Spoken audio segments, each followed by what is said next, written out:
What's up, everybody? It's your boy Clint from the Die Hard MMA podcast.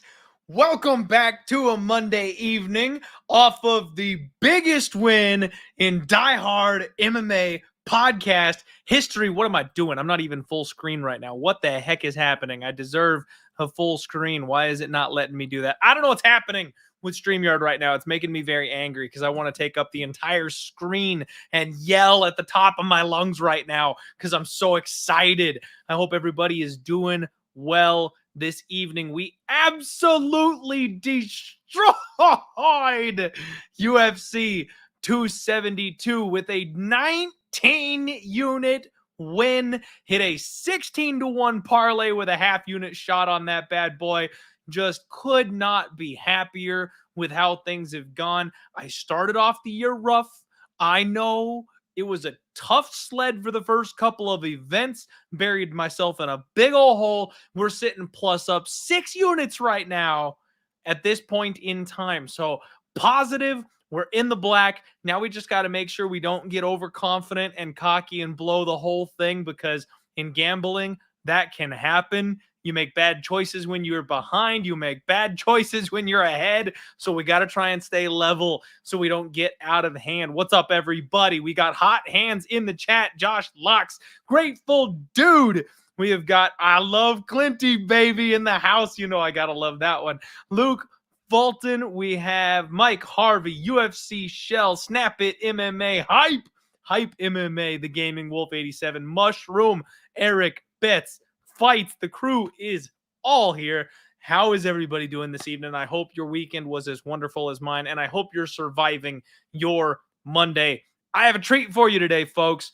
We have a quick turnaround guest. You know, my man, we were really excited to have him on the show, and things didn't quite pan out all that great for either of us the first time that he was on. I had a bit of a scheduling conflict that opened up this week, and I said, you know what?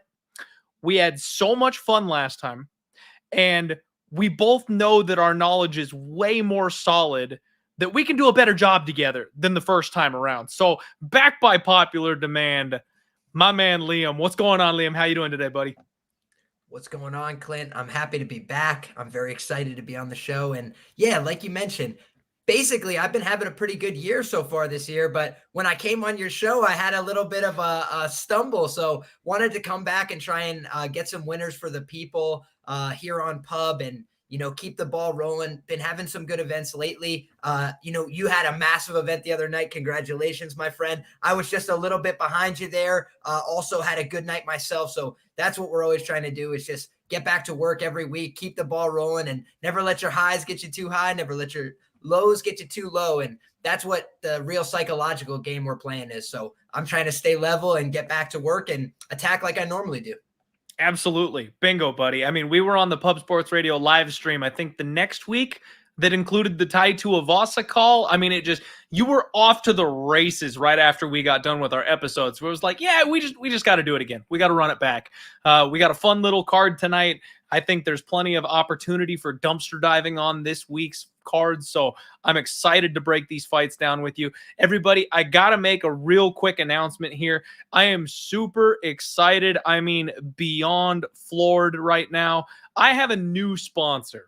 So the show is first and always supported by Pub Sports Radio, and we will still continue hosting the show here. But the Superbook has officially joined the ranks of the diehards. If you have not heard of the Superbook, you may have heard of the Super Contest, and I'm hitting all the damn wrong buttons today. You may have heard of the Super Contest. It's a multi-million-dollar football pick'em style contest that runs every single year. People literally winning millions and shit like that. Well, those of you who don't know, I'm rocking Arizona. I've been out in Arizona. I'm a desert boy, have been my whole life. They just moved out to Arizona with the legalization of sports gambling here. So Superbook is the newest kid on the block in the state of Arizona, and they have partnered up with me. This partnership will include them being on the podcast. I'm going to make mention of them every single week. We're going to be using the sports books odds, the Superbook odds, for the MMA betting from now on. If there's any situations in the market where numbers are different, props, things like that. I may reference other books and stuff, but this is going to be my main book moving forward for us to use. So if for whatever reason you interact with the Superbook, if you're here in Arizona, if you go check them out, or if you sign up, just tell them I sent you. I don't have like a referral code or anything like that. I'm a personality for them. So no referral codes, deposits, or anything like that.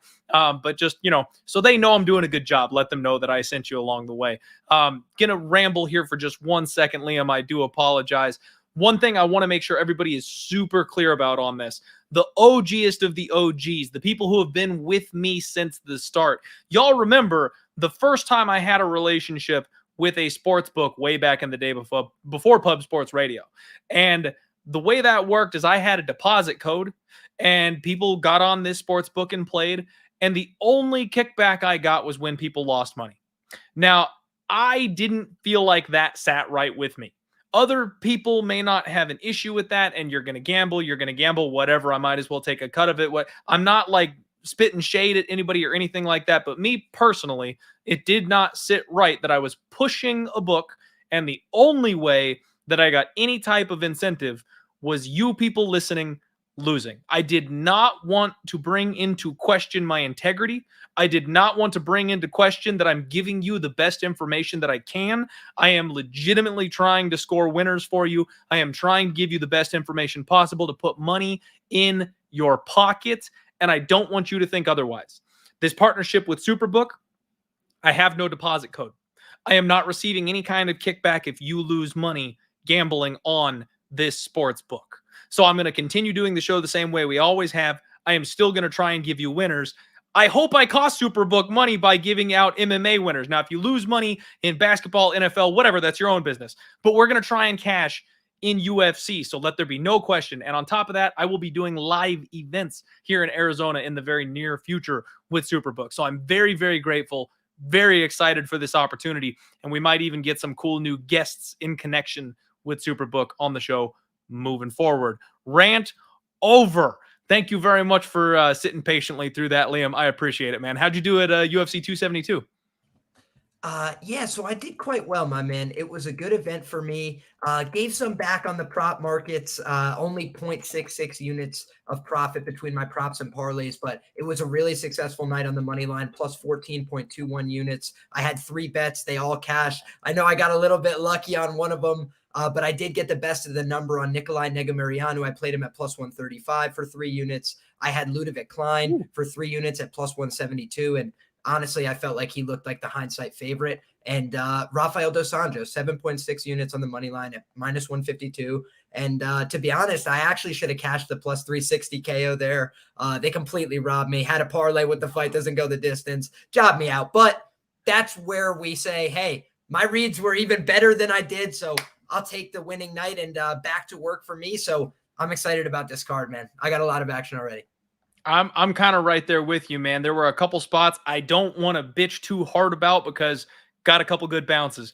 If you've been gambling any amount of time, you know there's good bounces and bad bounces. They all even out in the long run. I got the Tim Elliott decision. I can't really complain about much after that. So everything, honestly, man, everything went damn near as smooth as it possibly could for me. I ended up going 11-2 on fight picks.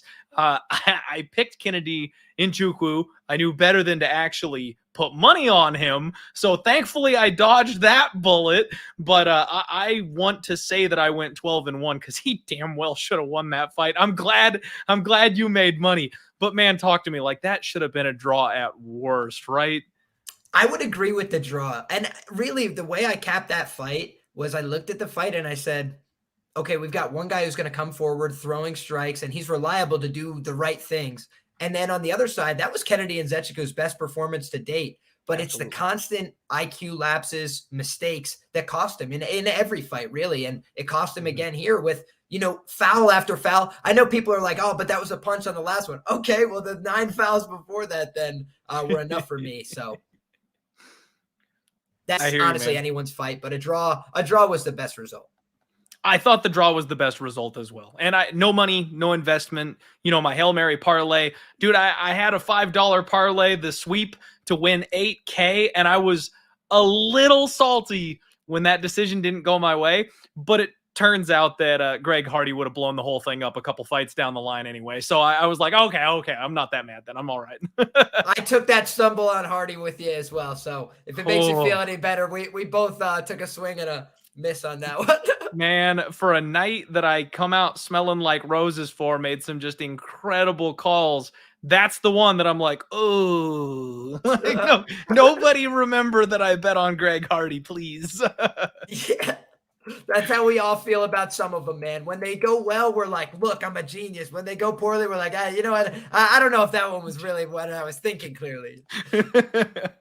I love it, man. All right. We wasted everybody's time enough here, everybody. We got 115 live viewers in the house right now. Thank you so much for joining us. Smash the like button for me here. That's the best thing that you can do to support the show. And it's funny, I know last week I promised shout outs this week's, but we did so well on the card. So many of you sent me like tips that I have a giant list of names to shout out. I apologize. I'm running late, chicken with my head cut off at the end of the day today. So I'm not doing the shout outs this week. I promise I'll make it up to you next week. We will do them next week, but we got to get to the actual fight breakdowns for UFC Vegas 50. First and foremost, you all know who you are. Thank you guys. I love you. It makes a massive difference. You have no idea.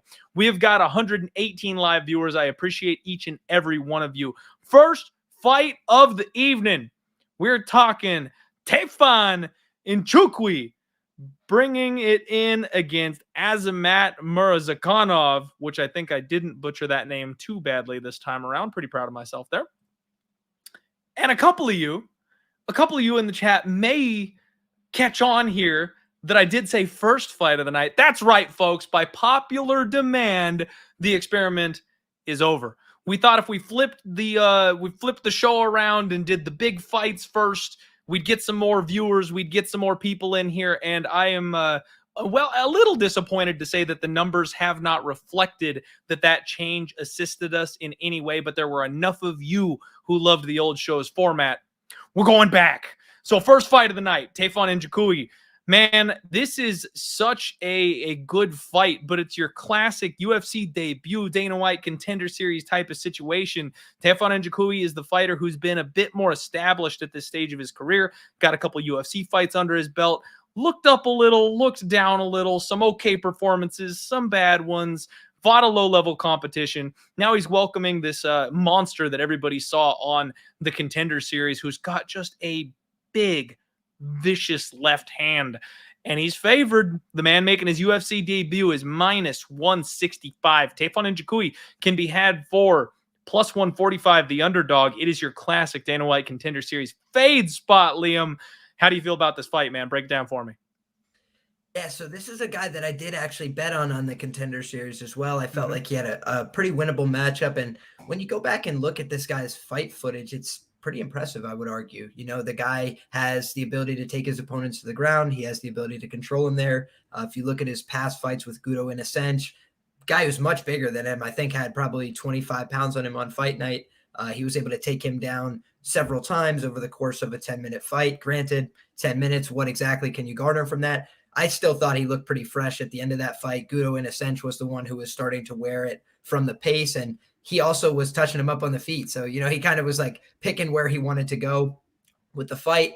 When I look at Tafon on the other side, you know, he's a pretty inexperienced guy. He's gotten some UFC fights under his belt now, but like you mentioned, it's been against a fairly low level of competition. And when it wasn't, it was that majority decision, which I tweeted earlier. It's a horrendous majority decision. Whoever judged that fight 28-28 should never judge a fight again. It's just a complete embarrassing scorecard. Jun Young Park clearly won the fight. You know, I thought there's more of an argument that that's a 30-26, to be honest. So it's just, it was crazy to me, that scorecard. And I think that when I look at this guy, he's a little bit slow. He's a little bit slow footed. He does some good things. You know, he comes forward throwing shots to the body. He's very durable, from what I've seen so far on tape. But I do think this is going to be one of the more, you know, devastating punchers that he's faced so far in his career. Jamie Pickett, you know, not really a murderous puncher. Mike Rodriguez, for some reason, is so much longer than the guy trying to throw elbows on the inside, just baffling the mind entirely. And then, you know, the William Knight knockout is like questionable. You know, I do think that fight should have been stopped in the next 10 seconds or so. But I did think it was a little bit premature there, the referee getting involved. And really, Almontavo is like a small middleweight. So now this guy's up at 205 pounds, probably going to be taking on his first legitimate challenge here in Azamat Murzakanov. So I can understand why the line is where it is, actually. And, I do think that fading Contender Series fights can be profitable, but you got to look and see, is this guy a complete fraud? And I don't think that he is. I think that also his Tapology age is wrong, I believe, because he's been billed in the UFC at 33 years of age. And now everybody's like, this guy's 35. I'm like, no, he's not. Tapology just doesn't always have their information right. So on the billing from the UFC, he's 33, probably 34 at this point at the oldest. So I think that Murzakanov, he's willing to take fights with Jared Vandera and guys at 265. This guy's not afraid to fight big fellows. He's not afraid to get in there. And I think he actually has skills in the stand-up. I think he has skills in the clinch and the wrestling. So I favor Murzakanov here. And I have a bet on him personally at -143. Okay. All right. So, man, this is that classic spot for me where, like I said, the Dana White Contender Series fade is an angle that I've absolutely just been crushing with lately. And for those people to understand the context of the angle here for me, it's not simply bet against Dana White Contender Series fighters. Because, of course, after a fight or two, they're established in the UFC, blah, blah, blah. You lose track of it. They've been around a while. What the angle is, when a Dana White Contender Series fighter makes their UFC debut and is favored over an established UFC fighter who's not a bum, who's not a complete bum. If the UFC fighter with the experience is the underdog, you bet against the debuting Dana White Contender Series fighter. That's the spot. If the debuting fighter is an underdog, that's not the angle. Completely different story. So what we've got here is Murzakanov is a -165 favorite per the Superbook odds. You can get +145 on the underdog, Tafon and Nchukwi. And because it's my angle, that's the only way that I can look, Liam. I don't want to line up on Azamat here in this particular spot. He's kind of got a left hand, nothing else. I mean, his grappling is okay. His wrestling is okay. But really he just relies on that moneymaker of that left hand. And we've seen, even though Tafon Nchukwi is a little slow, he's got decent footwork. He's got a good pace. He has been chin checked, and that's a big question for me with these guys, is whether or not we've ever seen them eat any kind of a shot. He's taken some big shots and kept on coming, man. I think Tafon is pretty durable. And he's got a 6-inch reach advantage. That's kind of the big factor here for me, is if he just kind of works his jab, plays the outside, and then keeps this thing all in or all out. One thing that Tafon Nchukwi likes to do is grind people up against the fence. Not go for takedowns, not put them on their back, but press them against the cage, slow it down, get that control time, work elbows in tight. This is a spot where I don't know that the guy who's got the UFC experience already should be the underdog. He is not the highest level talent, and I know the whole world is on our guy Azamat here, and he could just go ahead and dead Tafon with one shot. Everybody be forewarned, he can absolutely dead Tafon with a single shot. He's got that kind of power. This is a dog or pass spot for me, though.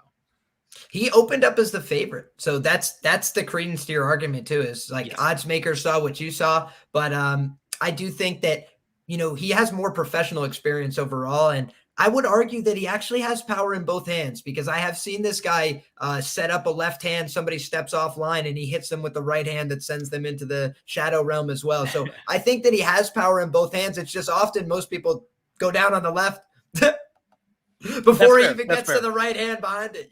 I've seen him set up that right hook. He has landed that a couple times, absolutely. But it just, yeah, I guess I say it's his only weapon because it's just the one he goes to. You know what I mean? Like, if he clips you with the right hand, it's because you're trying to avoid the left. Yes, sir. So, what was that? It's because you're running. Yeah, exactly. So, a little disagreement on this first one. Full disclosure, everybody. I am trying to practice what I preach. I don't want to donate the 19 units I just piled up back to the bookies this week. So at this point, I don't actually have a bet locked in for UFC Vegas 50. As always, you can find me on my social media here. I will post my bets as soon as I make them. I'm going to talk through a couple of them with Liam tonight. Probably going to add a couple of bets sooner than later, waiting on a couple line moves. This one's dog or pass. Have not bet it yet, but that's the side that I'm looking at. And Mitchell Hooper, shout out to you, my friend. I love you too. Thank you very much. I appreciate you tuning in tonight. And my guy, Smokey Bear, saying Skull knows what's up. Let's go Vikings. It's gonna be a fun next season. All right. Back to the fighting here. Oh, real quick before we move on to the next fight. Sorry, everybody. 8 minutes until kickoff. If you're rolling with me on degenerate NHL action, we're betting the Kings tonight. Betting the Kings. Next fight up, Guido Cannetti taking on everybody's favorite green-haired monster, Kris Moutinho, finally making his UFC return after taking that hellacious beating. I mean, Liam, I don't want to be that guy that just keeps harping on it, because every single podcast you all listen to this week is going to talk about the beating that Kris Moutinho took. But holy shit, he set records, man. Like he absorbed, like, I think the most significant strikes in a single UFC fight in history, damn near. Like Holloway may have topped it, but it was close.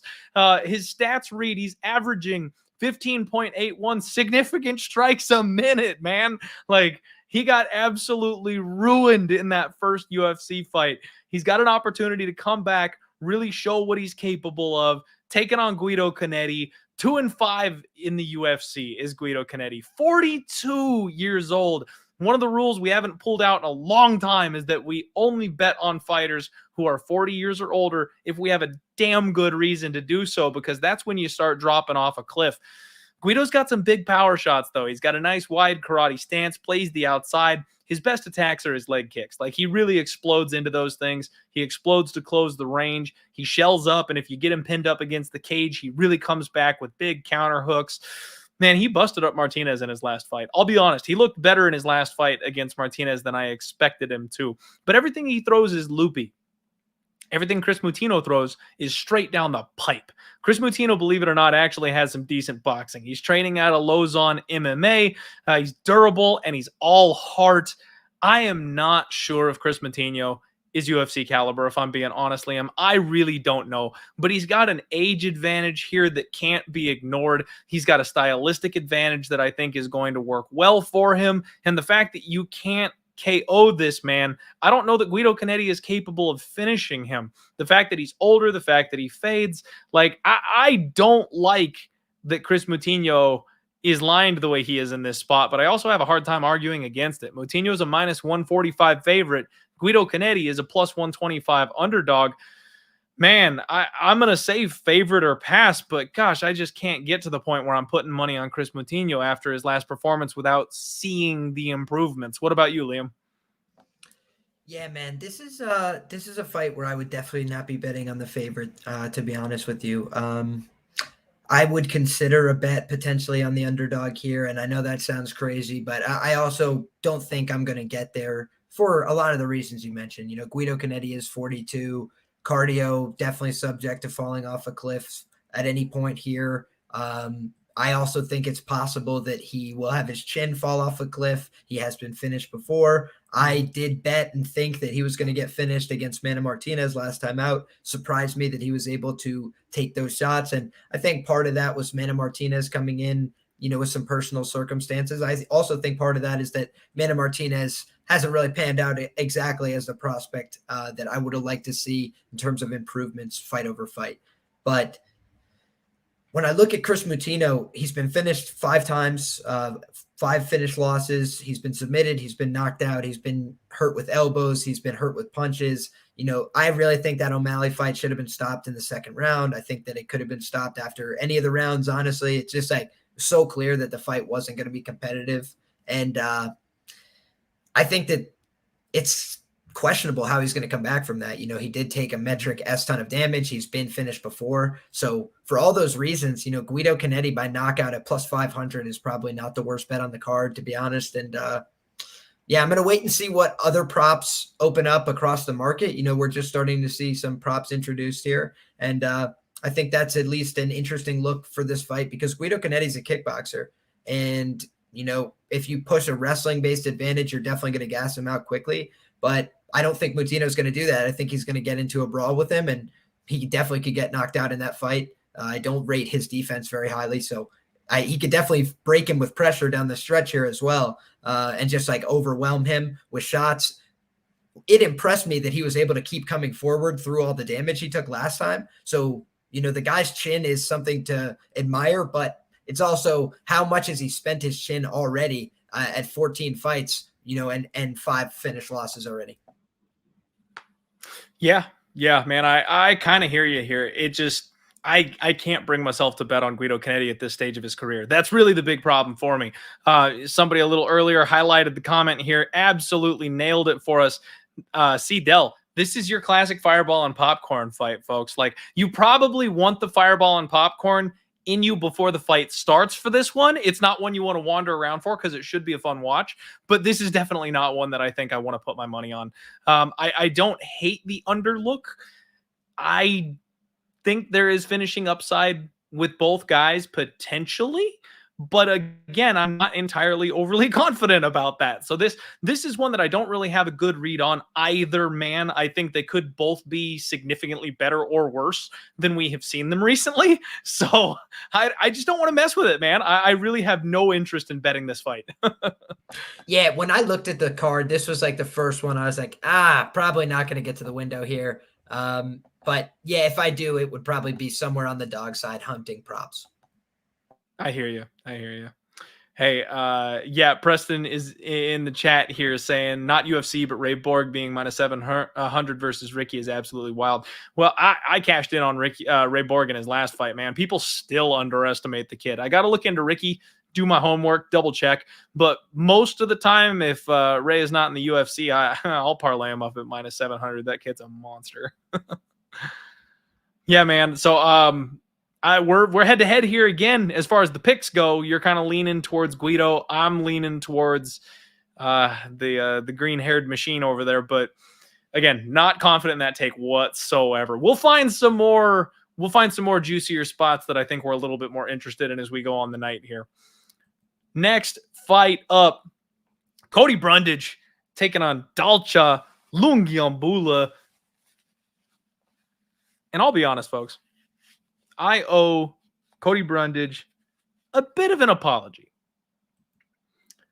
I was a little too rough on Cody Brundage. I was a little too harsh on Cody Brundage.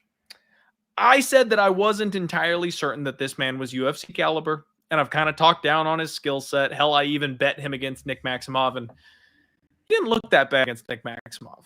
And Maximov has turned out to be a monster. I backed Nick Maximov in his last fight, and he's a guy that I really kind of have faith in moving. Solid wrestling, 2-time NCAA qualifier, training out of Factory X. I know people have mixed reviews on Factory X.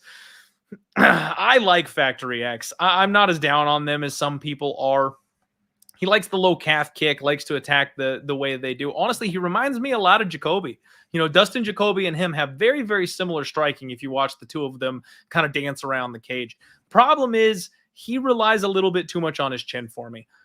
But in his last fight, he realized he was striking and playing around a little bit too much and then took it to the mat. And when he takes people down, he is tough on the mat. He has good wrestling. He has a solid, tight arm triangle, a good squeeze on him. He sweeps well. I mean, he had a good scramble with Nick Maximov, showed off some strong hips. His grappling is top notch. His striking is the part that I have a little bit of questions about. Hopefully he manages to keep it in the grappling area. In my opinion, that's definitely going to be where he has the most amount of success. His opponent, Dalcha Lungiambula, is a guy that he's kind of one of those bargain bin fighters that I like to bet on. Every once in a while, people absolutely count this man out, and he's a little bit better than people give him credit for. He's 34 years old, so he's getting up there. Should have been fighting at 185 basically all along. Was, up at heavyweight and 205 and just too small to take on the guys at that size. He's not great. I mean, he's got good hips, judo throws.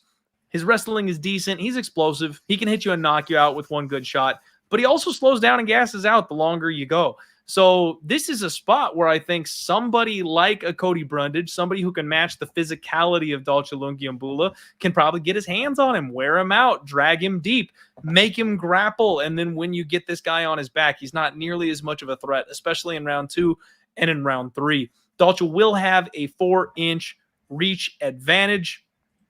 And per Superbook at this point, you can get Cody Brundage even money, plus 100 is the underdog. Slight favorite, Dalcha Lungiambula, minus 120. This is a dog that I am tempted to go ahead and back. Liam, I'm thinking about that plus 100. It might not be a spot that I mind whatsoever here. What are your feelings on this fight? Yeah, so early thoughts, I would tend to largely agree with you. I think that, I'm not really looking to get behind, the other side here with Dalcha. And he's one of these guys who's fairly inexperienced, right? And I don't love that. I know that he's got a decent enough record here, even longer than Cody Brundage. But when you look at the guys he's been fighting, not a very high-level regional scene that he was fighting on in EFC. A couple of decent fighters have come out of there. My man Dricus Duplessis, I believe. But he was also submitted in his regional tape. He was brutally finished by Magomed Ankalaev in the UFC. And when you look at his UFC wins, I mean, geez Louise, Marcus Perez, he's in the pillow fighting championships now. Daquan Townsend, a seasoned journeyman, but frankly, a journeyman, right? And like not a guy that had success. I want to be in the UFC pillow level. fighting championship. Yeah, hey, rock and roll. And you could sign up to fight Marcus Perez at this point. Stiff competition in the pillow fighting championships, I'm sure. But I think in the UFC, he's a fairly winnable matchup for most mid to high level fighters. And then when you look at and see the MAB performance, MAB really was able to put it on him with pressure. And Cody Brundage is probably going to bring a lot of that same style. The thing is, he does hang back a little bit in the striking. I think he will leave some openings early, but most of the time he's been fighting, his chin has held up pretty well. He got pretty brutally finished by William Knight, but I think, if I'm not mistaken, there were some questionable separations in that fight. But also William Knight's kind of just a freak, and that's at 205 pounds. So the guy has bounced around in terms of weight class a little bit here. I think 185 pounds is a much better look for our man. So yeah, I think Cody Brundage is an interesting play here. I would like a little bit more underdog money to come in. I think, people that like to bet on things like reach advantages may come in on the Dalcha side. He also has that UFC experience, but I really just don't think, he has the highest level of experience. And when he was in there with good fighters, he got really taken to school, like the Ankalaev fight. Yeah, I think that's a decent difference that we need to go ahead and speak about. Like saying that you've got UFC level experience and getting torched by somebody, it's not quite the same thing. Like, yeah, you were in there for 4 minutes, but you didn't learn anything. You didn't take any lessons away. You just got your ass whooped. Like, that's the kind of thing that, you got to kind of temper just a little bit, in my opinion. So I'm glad you kind of see it on my side of things. I know it's not the best play. It might probably just be like a 1-unit shot or something like that. It's a bit of a sketchy spot. I'm not overly confident, but definitely more on the Brundage side than anything if I'm going to make a bet. Okay. Shout out to my guy Danny in the chat, my fellow Fireball drinker. What's up, buddy? Let me get this next fight up here, because we got more stuff to talk about, everybody.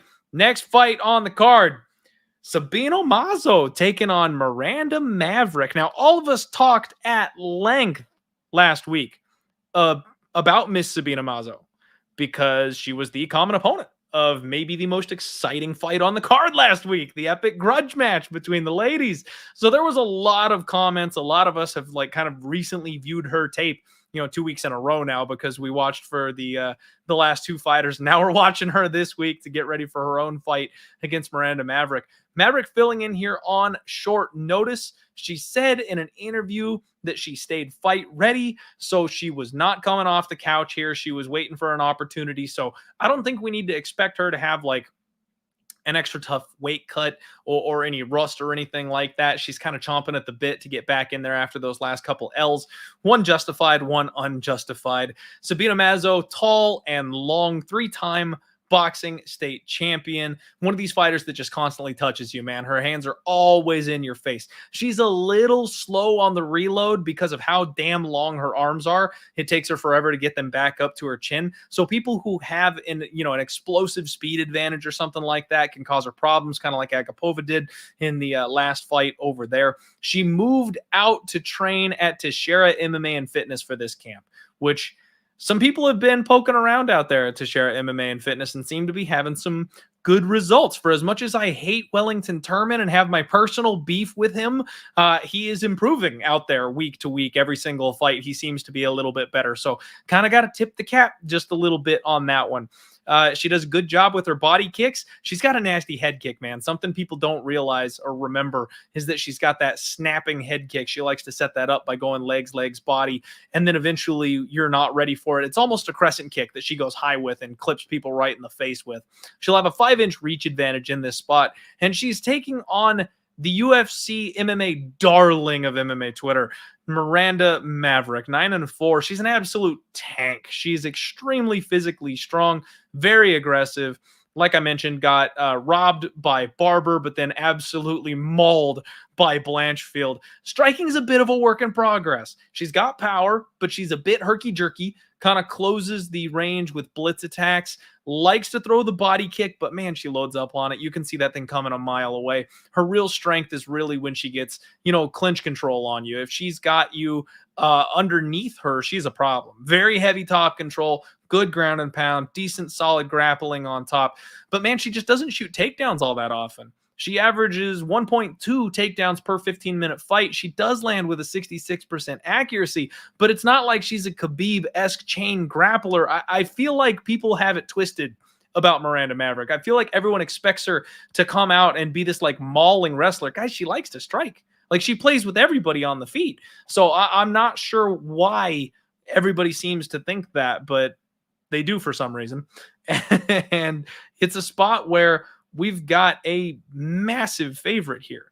I mean, Miranda Maverick is currently sitting at -340. Like the money just keeps flooding in on this woman. You can get Sabina Mazo for as high as +280. Liam, how do you read this fight? What's going on, man? Yeah, I like Miranda Maverick in this spot, and I think that she's going to bounce back in a big way here. And the reason I say that is as follows, right? I taped this fight pretty in depth. This is one of the fights I got started with on the card.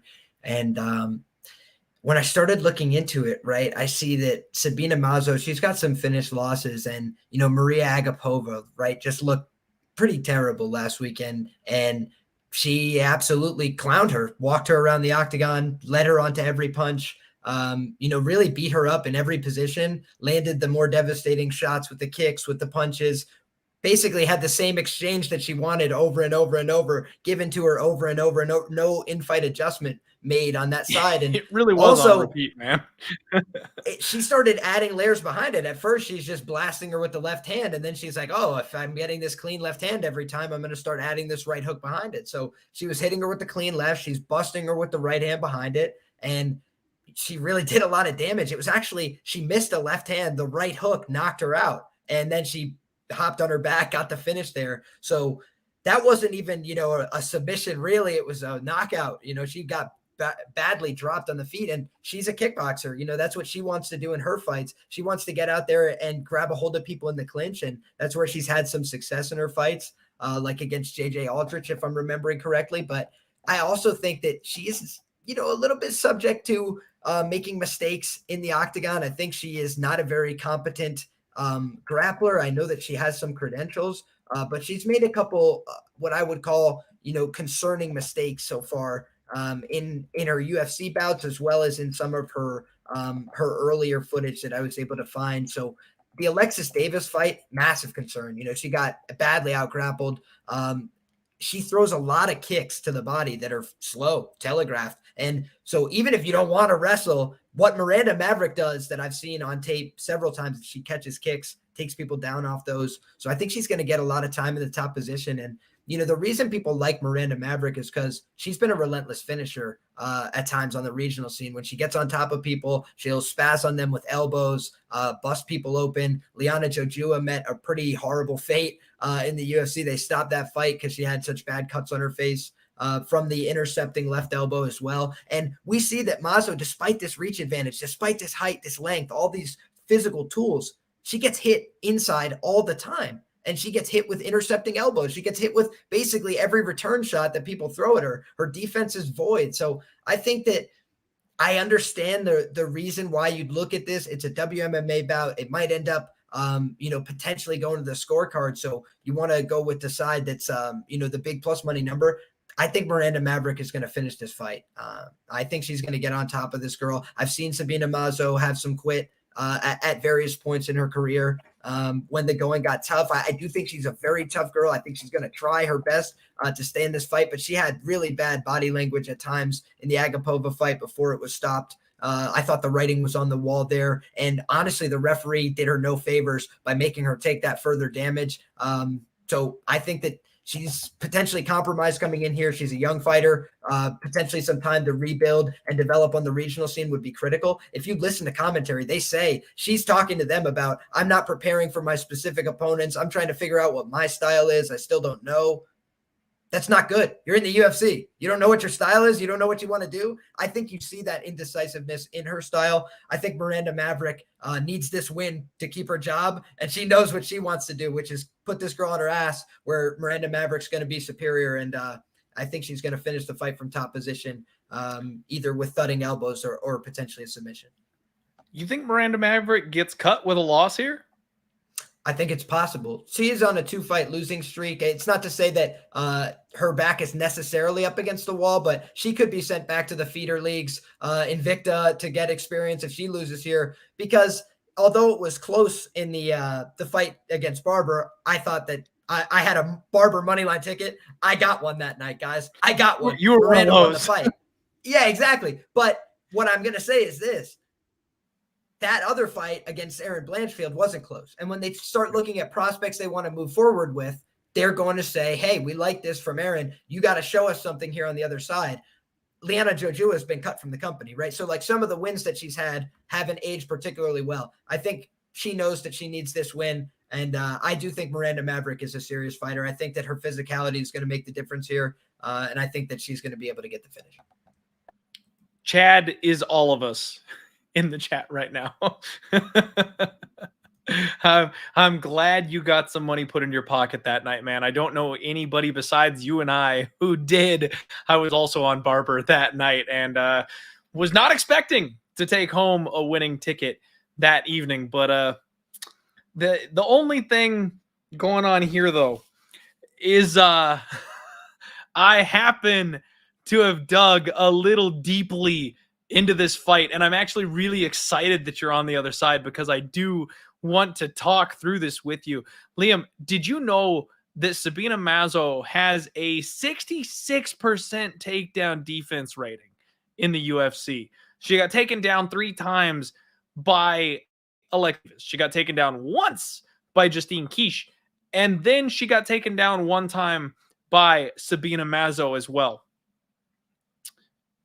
Liam, did you realize that every single takedown that she has been hit with has come off of a caught kick?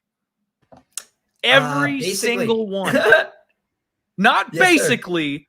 Literally. She has never been double-legged. She has never been single-legged. Nobody has body locked her and dragged her to the mat. Every single one of these takedowns was a caught kick. And if you did go back and rewatch the Agapova fight, she was so much more controlled on her kicks. I think that was a massive focus for her to avoid the ground. And like you mentioned, she's a young fighter. She's finding her style. She came in with much crisper kicks. She targeted the legs a hell of a lot lower, or she went high. Or if she was going to miss the kick, she pulled back on it instead of letting it fly at a bad angle where it could easily be grabbed. I think this is something that she has realized. Her get-up game is solid. Her takedown defense is actually phenomenal. If you go back and watch the Moroz fight, she was held to 1 of 9 on those takedowns, man. She actually does everything perfectly when someone gets in on her body. She frames off the face very well. She gets her head back. She's got the pogo stick leg that just kind of kickstands out that keeps her up because she's so damn tall. And Miranda Maverick, in my opinion, I don't rate her striking at all, dude. I think she's awful on the feet. She's got that raw clubbing power that every once in a while she'll like clip somebody and get them good with something. But if it wasn't for that, she doesn't score on the feet. I think she's going to be at the mercy of Sabina Mazo while this thing is standing. Now, if it does get to the ground, obviously Miranda Maverick is going to be a bit of a problem. But Sabina Mazo doesn't have an awful get-up game. It's decent. And she actually does a good job of kicking away with her legs to create space to get herself up. She doesn't just completely accept that bottom position. Man, I think this is to the point where the line is getting incredibly wide. I think this is a spot where the whole world is piled on Miranda Maverick, and it's just getting a little out of hand for my liking. I think I'm going to sit tight. I'm going to watch this line go, and you give me Sabina Mazo at over that plus 300 mark, and I'm going to jump in. I can definitely see the angle on the money line going the other way. But, man, I do think that, number one, I do think it's like her base level defense is when somebody starts pressuring forward onto her, she wants to get them back with kicks. So she tries to push off them with the kicks, and it's the reason why her coaches and quarters are telling her, don't kick. And she still does and gets the caught kicks taken down in a couple of the fights. And I just don't think Agapova was really looking for it. She was still taking the kicks lower down on the leg. And I have seen the ability for Maverick to catch somebody throwing a low kick and club them the opposite side, take them over. So I think she's going to have opportunities to take her down here. I don't think it's going to be an easy fight. You know, I do think Mazo is a young woman. She's going to try and make improvements here fight over fight, but I think the physicality is going to be substantial here for Miranda Maverick. And yeah, I do like her to win this fight inside the distance, but hey, it's a women's MMA fight. The line is very wide. I can't hate you for taking a dog shot. I'm planning on jumping on that one, man. Good luck to you. I don't want to necessarily be on the other side of you, but I can't justify like parlaying or anything like that. And I get the inside the distance look. That's totally fine. But I mean, did you get a line on that yet? What did you get for inside the distance? Plus 275. Oh, okay.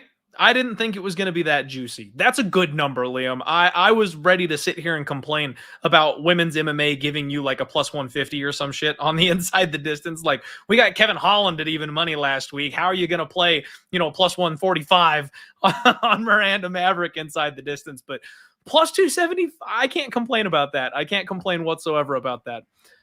I thought it was juicy enough for me to take a little sprinkle, if you know what I mean. I don't hate it. That's absolutely juicy enough. Looking at the reference for this fight, man, they opened up this fight at minus 150 Miranda Maverick. So, I mean, I'm just with the bookies on this one. I'm just saying the line is way too wide. Mazo's being a bit underrated. We saw last week the exact same thing happened. The recency bias with these women MMA fights. The market can't figure out Agapova, man. Like, they have no idea what to do with her. She's either way too chalked or way too disrespected. The truth lies somewhere in the middle. And I think that Mazo is kind of getting that exact same treatment right now. So, plus 280 is good enough for me. But if I can get plus 310, I'll take that, baby. So I'm just going to be patient on this one, sit tight, and then expect me to jump in on that dog at some point later in the week. Love it. All right. Real quick, everybody, we do want to go ahead and say shout out and thank you to our sponsors right here, Pub Sports Radio, of course, and Manscaped. So sit tight for me. We're going to hear a real quick word from our sponsors.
What is up, everybody? Welcome back to the Die Hard MMA podcast. I'm joined by my guy, Liam Picks Fights. We're breaking down UFC Vegas 50, and we've got 245 live viewers. Thank you all so much for spending your Monday evening here with us tonight. Let's talk about Damon Jackson taking on Kamuela Kirk in another super intriguing matchup of young fighters, kind of. Damon Jackson is not a young man. So what we've got is Damon Jackson, 19-4-1, fought his ass back to the UFC. Gotta love that shit. Taking on Kamuela Kirk, 11-4. Man, Damon Jackson is just a junkyard dog, Liam. He's out of Fortis MMA, and he's a wild man. Like, he's so scrappy. He's a high-level submission grappler. 14 of his 19 wins coming by sub. His striking style is, he's one of these guys that just wants to club you to the mat. You know, it's all designed to just get him in range, drag the fight to the floor, hit you so hard you buckle or shoot for a takedown on him. He just throws hard. He's got good, solid knees. He has a human backpack. That body triangle that he locks up is nasty. And when he gets on top, his ground and pound is vicious. He goes to work with elbows from top position. Solid ground and pound. He's got 3 knockout losses, though. You question his chin just a little bit. He's not the greatest wrestler of all time. So even though he's so slick on the mat, he does have a difficult time getting it down there sometimes. His opponent, Kamuela Kirk, coming in from Siege MMA. He's got real quick snapping leg kicks, man. Slow, methodical striking. He kind of pot shots one at a time a little bit. Lacks urgency, in my opinion. He's got some hard knees to the body. He showed off a really good get-up game early in his last fight, and he knows what he's doing on the mat. This is another guy that absolutely scrambles well, attacks submissions, plays the bottom, and kind of does it from closed guard, not quite as urgent with the get-up game later in the fights. Got to wonder if maybe that was just a bad showing or if he's got a gas tank issue where he slows a little bit. Kirk is going to have a 4-inch reach advantage here. He has a 58% takedown defense rating, but that's given up 5 takedowns to none other than Makwan Americani, who we know is a badass wrestler. Like, if that guy does anything well, it's wrestle. So we kind of can't hold that much against him here. I see a lot of people in the market on Damon Jackson on this spot, and I'm really curious to hear your take on this one, Liam. It's an interesting spot, in my opinion. We have a current line of Kamuela Kirk, a short favorite, -120. Damon Jackson, the even money underdog on the other side. Where are you falling here, man? Yeah, so this is one of the fights on the card that I don't really have such a strong read on. You know, ironically, I messaged Damon Jackson a while ago and told him that he should call out Bryce Mitchell, and I thought that it would be a fun matchup for both guys. And he got back to me today and let me know that he was fighting Kamuela Kirk. So rock and roll. Shout out my man, and shout out Bon Kwikwi, letting the people know. God bless you for it. But what I would also say is this: I think Damon Jackson's a good fighter. I think this deserves to be a relatively closely lined fight.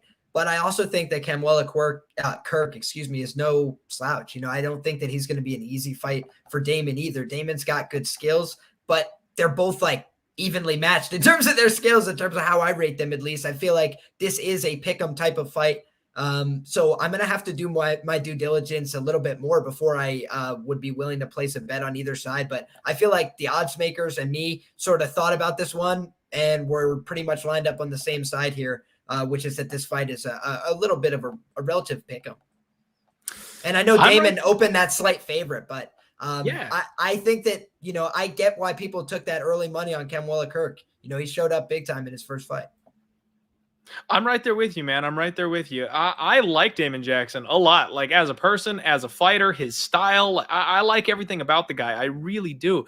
But I struggle so mightily when it comes to his ability to get the fight where he needs it to be to win. You know, he's taking on a guy right here who, based on, you know, the short amount of tape I've been able to collect and see on him, the amount of time he's been in the octagon, I think Kamuela Kirk's got a striking advantage. And he showed good enough takedown defense, good enough get-up game, that I don't know that Damon Jackson's going to be able to get him to the floor. If it's on the floor, I think Damon is one of these guys that you can't ever count out against anybody. He's a Chaz Skelly type where, like, sure, like, I'll back him to roll with anybody. But this isn't a pure jiu-jitsu match. I've got a hard time seeing how Damon Jackson gets this thing on the mat. And once it does stay standing for more than, 7 minutes or something like that, what's he going to do? I think the pot shots of Kamuela Kirk mixed in with those leg kicks, he's just going to score more. I kind of lean Kamuela Kirk. I hate that I'm saying it because I'm a fan of Damon Jackson's, but I really have trouble with this one, man. I kind of lean with the favorite on this one. Yeah, man, this is so far for me just a pass fight, and fireball and popcorn, like you always say. This is a fight that I think is going to be a lot of fun. I think it's going to be enjoyable. Damon Jackson, he's a grinder, man. He's a greaser. He'll sneak one of these decisions out in a close fight, even when he's having some optical problems like that bloody face. He was able to work through that against Charles Rosa. The guy's just tough as nails. You got to really put him out to get him to quit. He's a very tough guy. So I think that for all those reasons, I'm not excited to go line up against him or anything, but I think he's got his hands full, man. He's got a young, hungry lion in front of him, and both these guys will crack. They can crack, and it should be good fun. I think it would be a great fight if they scramble as well. Both these guys can bring it on the mat. So I'm going to sit back, watch, and enjoy. I hear you, man. That might just be the move. That really might be the play. Real quick, Liam, can you hear me okay, man? I've seen a couple comments in the chat about like buffering and, having issues with the audio and stuff. Are you able to hear me clearly okay? I'm hearing you crystal clear, my man. Okay. All right. Just want to make sure it's not me. I don't know if maybe YouTube or StreamYard or something is having a bit of a problem. Sorry for anybody in the chat if you're running into any kind of technical issues like that or anything, but I'm not showing any problems on my side of things. And, Liam seems to be doing okay. Oh, Reggae Panda popping in here with some extremely, extremely important information. Kirk is at fight ready. You all should already know how I feel about fight ready. Pause, because I'm going to jump on Instagram and see if I can verify that. Not that I don't believe you, Reggae. You're a regular here on the show, and I know you're looking out. So I need to check that, because if Kamuela Kirk is training out of fight ready, that's it, boys. Boys and girls, that's it. Like, if he's at fight ready, I am off to the races. I will be betting this man, because that camp will have him ready to go, especially in the wrestling department, and have his defense sharp. So I'm showing on his Instagram the UFC PI and Siege MMA. So everybody just go ahead and put a pin in that. Put a pin in that, because if I can get confirmation that Kamuela Kirk moved out to fight ready for this fight, I will be backing him here in this spot. Yes, that one camp makes that much of a difference for me. I love it. Dude, they turn men into monsters. I've said it time and time again. I don't know what's in the water or the Gatorade that they serve to these people, but fight ready absolutely turns men into monsters. Plus, Cejudo, you're going to be on point with your wrestling, which, two equal grapplers wrestling versus BJJ. The wrestler tends to be able to stuff the BJJ artist. I'm a BJJ guy, and I've held true that, the wrestlers are just able to outmuscle us and control us more often than not. So I definitely would be back in that angle here in this spot. Next fight up, Trevin 5-star Jones taking on Javid Basharat, a fight that everyone is super hyped up for. Man, people cannot figure out my man, Trevin Jones. He has had maybe one of the weirdest UFC runs. He comes in, he seems almost like kind of a point striker type, has a hard time with people, doesn't get anybody out of there, flatlines one of the hottest prospects the UFC has ever seen against Timur Valiev in his UFC debut. Suddenly, this man death touches. Suddenly, he just taps anybody on the chin and they fall over. Like, relentless, crazy power comes out of nowhere. I love it. He's also an extremely solid BJJ black belt. Very physically strong, good wrestling, slick jiu-jitsu. Trevin Jones is the complete package, man. And then once we have all bought in, he welcomes a UFC newcomer and gets blasted. I mean, like, he completely folds, just collapsed on himself in that fight and loses deep in the fight. In the third round, where usually he's the stronger one, Said Yakub Kakramanov chokes him out with like a minute left on the clock. So everyone has no idea what to do with this man at this point. And Javid is fresh off the Contender Series. He is the man who got the racial slurs hurled against him and made his opponent pay on the Contender Series. I think we collectively as MMA Twitter all cashed tickets on him that night because everybody was in his corner after his opponent was a complete asshat at the weigh-ins. I like everything I see from Javid, if I'm being honest, man. He's got 100% finish rate. He's big for the division. Hard leg kicks. He's a stance switcher, so it's hard to kind of get a beat on exactly what he's coming at you from and where. Good in and out movement. He's very elusive, and he has good level changes. He's another one of these guys with big ground and pound. You know, if he gets on top of you, he will smoke you with elbows, and he's got a sick Darce choke. He hits that thing from good angles. He's got a couple of Darce choke wins. You love to see that. Everybody seems to always get caught off guard by these lanky arms and the Darce chokes. So what we've got is another Dana White's Contender Series fighter making their debut against an established UFC competitor. We got Javid as a minus 150 favorite. Trevin Jones is plus 130 as the underdog. And folks, it's the Dana White Contender Series fade angle. Couldn't ask for a better spot. It's exactly the spot that I snipe and look out for. Trevin Jones is the existing UFC talent as the underdog here. And I don't agree with it. I just don't get it. One thing, Liam, that I want to let everybody know before I kick it over to you is I warned everybody about Saeed Yacoub.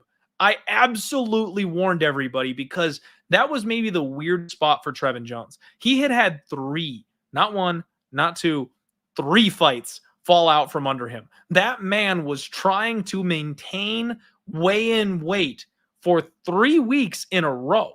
And we all know what weight cutting does to these people. Like, you drain yourself out till you're about dead and then go in and fight. So doing it time and time again, it just makes it worse and worse and worse. Trevin Jones doesn't have a gas tank problem. Trevin Jones does not have a durability problem, but he was a shell of himself that night against Saeed Yacoub, in my opinion. Now, I don't want to take anything away from Saeed because he is a good fighter, and I do think he belongs in the UFC, but I do think that fight ends differently on normal circumstances and full weight camps. I like Trevin Jones a lot, Liam. Like, just in general, I like him a lot. I think this is a dog I'm probably going to be back in here. What about you?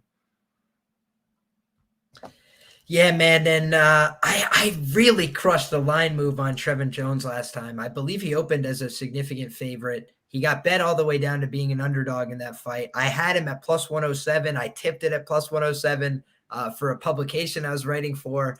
And it got bet back down to like minus 140, minus 150. I'm like, the king of closing line value. Here I go, the Trevin Jones whisper. And then collect your trophy. All of a sudden, it all just gets destroyed in front of me. And I'm also high on Trevin Jones, to be honest with you, man. I think that he's a pretty good fighter overall. He's got a lot of losses, which is something that keeps people off of fighters. You know, they don't like to back people that have a lot of losses. They don't like to back people that have been finished in a recent fight, lost a recent fight. So something that I like to look at is like, who am I getting that I could buy undervalue this weekend? And I think that this fight is at least a pick 'em. You know, when I look at it, Javid Basharat, he kind of beat a fraud outright last time in his Contender Series fight. And, you know, I actually had a bet on his opponent prior to all the weigh-in incidents and all this stuff at a pretty big plus number, because I looked at the fight and I'm like, man, this guy, Javid Basharat, he's a pretty significant favorite. He looks like a good enough fighter, but the guy on the other side looks like a ground specialist. So interested to see what he can make happen. Maybe he gets a submission off. So I think I had a small money line play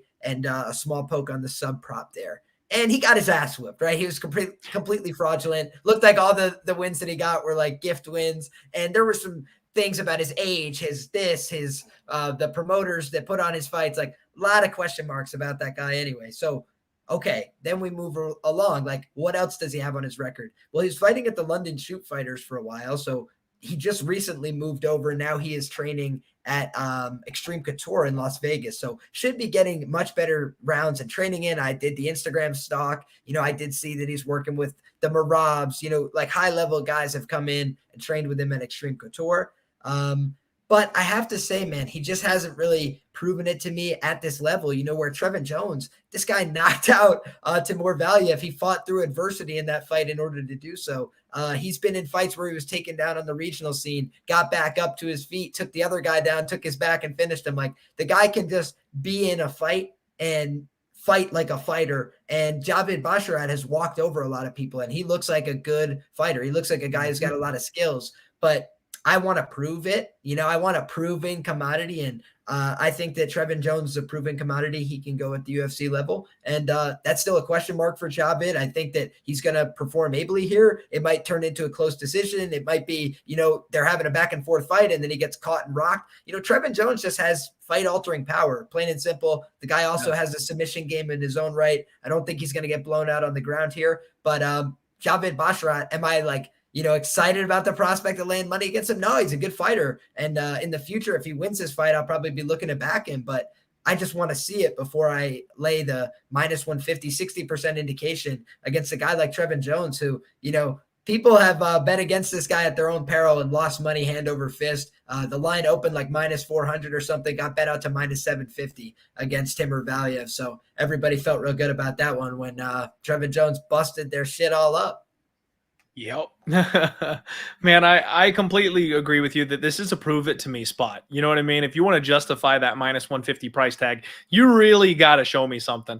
I think another thing we tend to see with these contender fighters, or even just young fighters in general, when you've got that 100% finish rate, it is not easy to transition to people who don't just fall over. It is not easy to go from flying knee, highlight reel KOing people on the regional scene to what if the guy doesn't go down? What now? Like, he gets back up when you take him down. You hit him with your best shot and he says, give me another. Like, that's not an easy thing for fighters to transition to. We don't know how Javid Basharat is as the nail. Like you mentioned, he's a fighter I don't really want to be on the other side of. I do think I want to back him moving forward. I do think that we'll make money backing him in the future, but I don't think that's today. I think Trevin Jones is better than people are giving him credit for. I definitely think that, especially in this spot, he's being underestimated because of how he looked in his fight last time, and he is a much better fighter than that most recent fight shows for him. So yeah, man, I'm with you there. Got to jump on the dog here in this spot, in my opinion. Both the Dana White Contender Series fade angle, and as a fan, and not a fan, but a believer, I guess, in Trevin 5-star Jones. So I'm definitely going dog spot on this one, and I will be locking that one in for sure. Me too. Next up. All right. Love hearing it. Love that. We're finally on the same page, Liam. Let's do it. Let's get this one. Next up, man, we're talking JJ Aldrich versus Gillian, the Savage Robertson.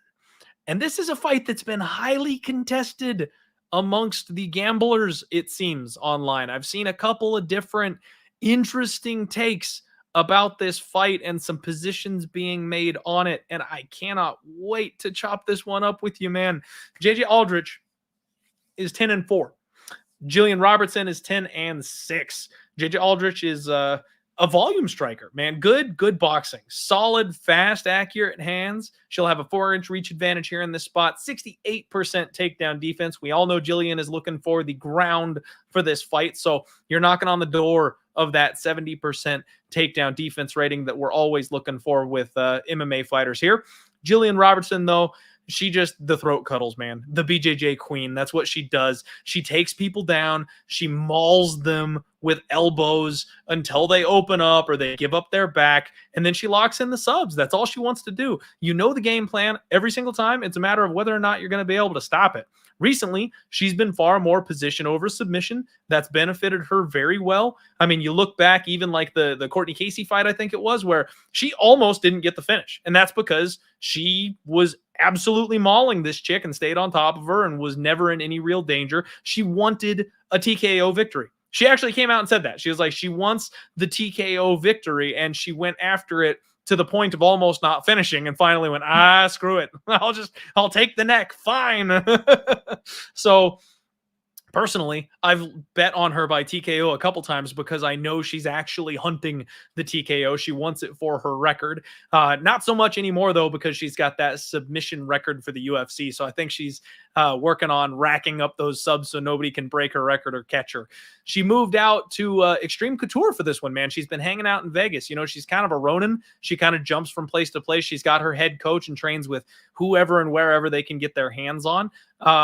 Extreme Couture and 10th Planet Jiu-Jitsu, along with the UFC PI for this one. Shout out to John Ho. You guys know I like James Lynch doing the interviews. John is another amazing interviewer that does a lot of work for us gamblers. Make sure you check him out as well. So this is a spot where, like I said, very split, man. Very split out there right now in the gambling world. Per our friends over at the Superbook, Gillian Robertson is a minus 140 favorite. You can get JJ Aldrich as the plus 120 underdog. And honestly, man, I've seen nothing but love for JJ Aldrich. The money is coming in on JJ. It looks like she opened up plus 135, plus 140-ish, and she's all the way down to plus 115 in some spots. It's been only JJ line movement that I am seeing. How do you feel about this fight, and what are you doing on this one? Yeah, I find that a bit surprising, if I'm honest with you. Stylistically, this is a matchup I think that favors Gillian, albeit slightly, right? I think if this fight is on the feet, Gillian Robertson, she's just low volume. She doesn't get hit by all that much. She has some defensive responsibility, but she really just doesn't throw very much on the feet. And that's a problem for me. In that regard, I would not like her. Screw you guys in the chat. But what's ironic is that JJ Aldrich actually has a worse significant strike differential per fight than you see from the other side here. And that's because so much more of the time from Gillian Robertson is spent in grappling positions. And Gillian Robertson tends to dominate grappling positions. She has a very high takedown, hold down rate, which is something I like to look for in grapplers. Are they getting takedowns and somebody's popping right back up, or are they really securing some top position? She's also fought, pretty high level of competition so far. And when I go back and watch JJ Aldrich fight, there's some room for improvement, certainly. And I do think that there's this lingering problem, which is like a willingness to check out of a fight that starts going the other way. One of the things that her coaches emphasize to her all the time is to dip her head forward so she can really throw with power as she's coming forward. And she does hit with some decent power. She pops girls' heads back, but she also ducks into the clinch every single time. And Sabina Mazo, in a fight that she was otherwise getting completely boxed up, to be honest, like walked around the octagon boxed up all night, and then she would grab a hold of the clinch every so often when JJ Aldrich would keep putting her head there and get easy knees up the middle.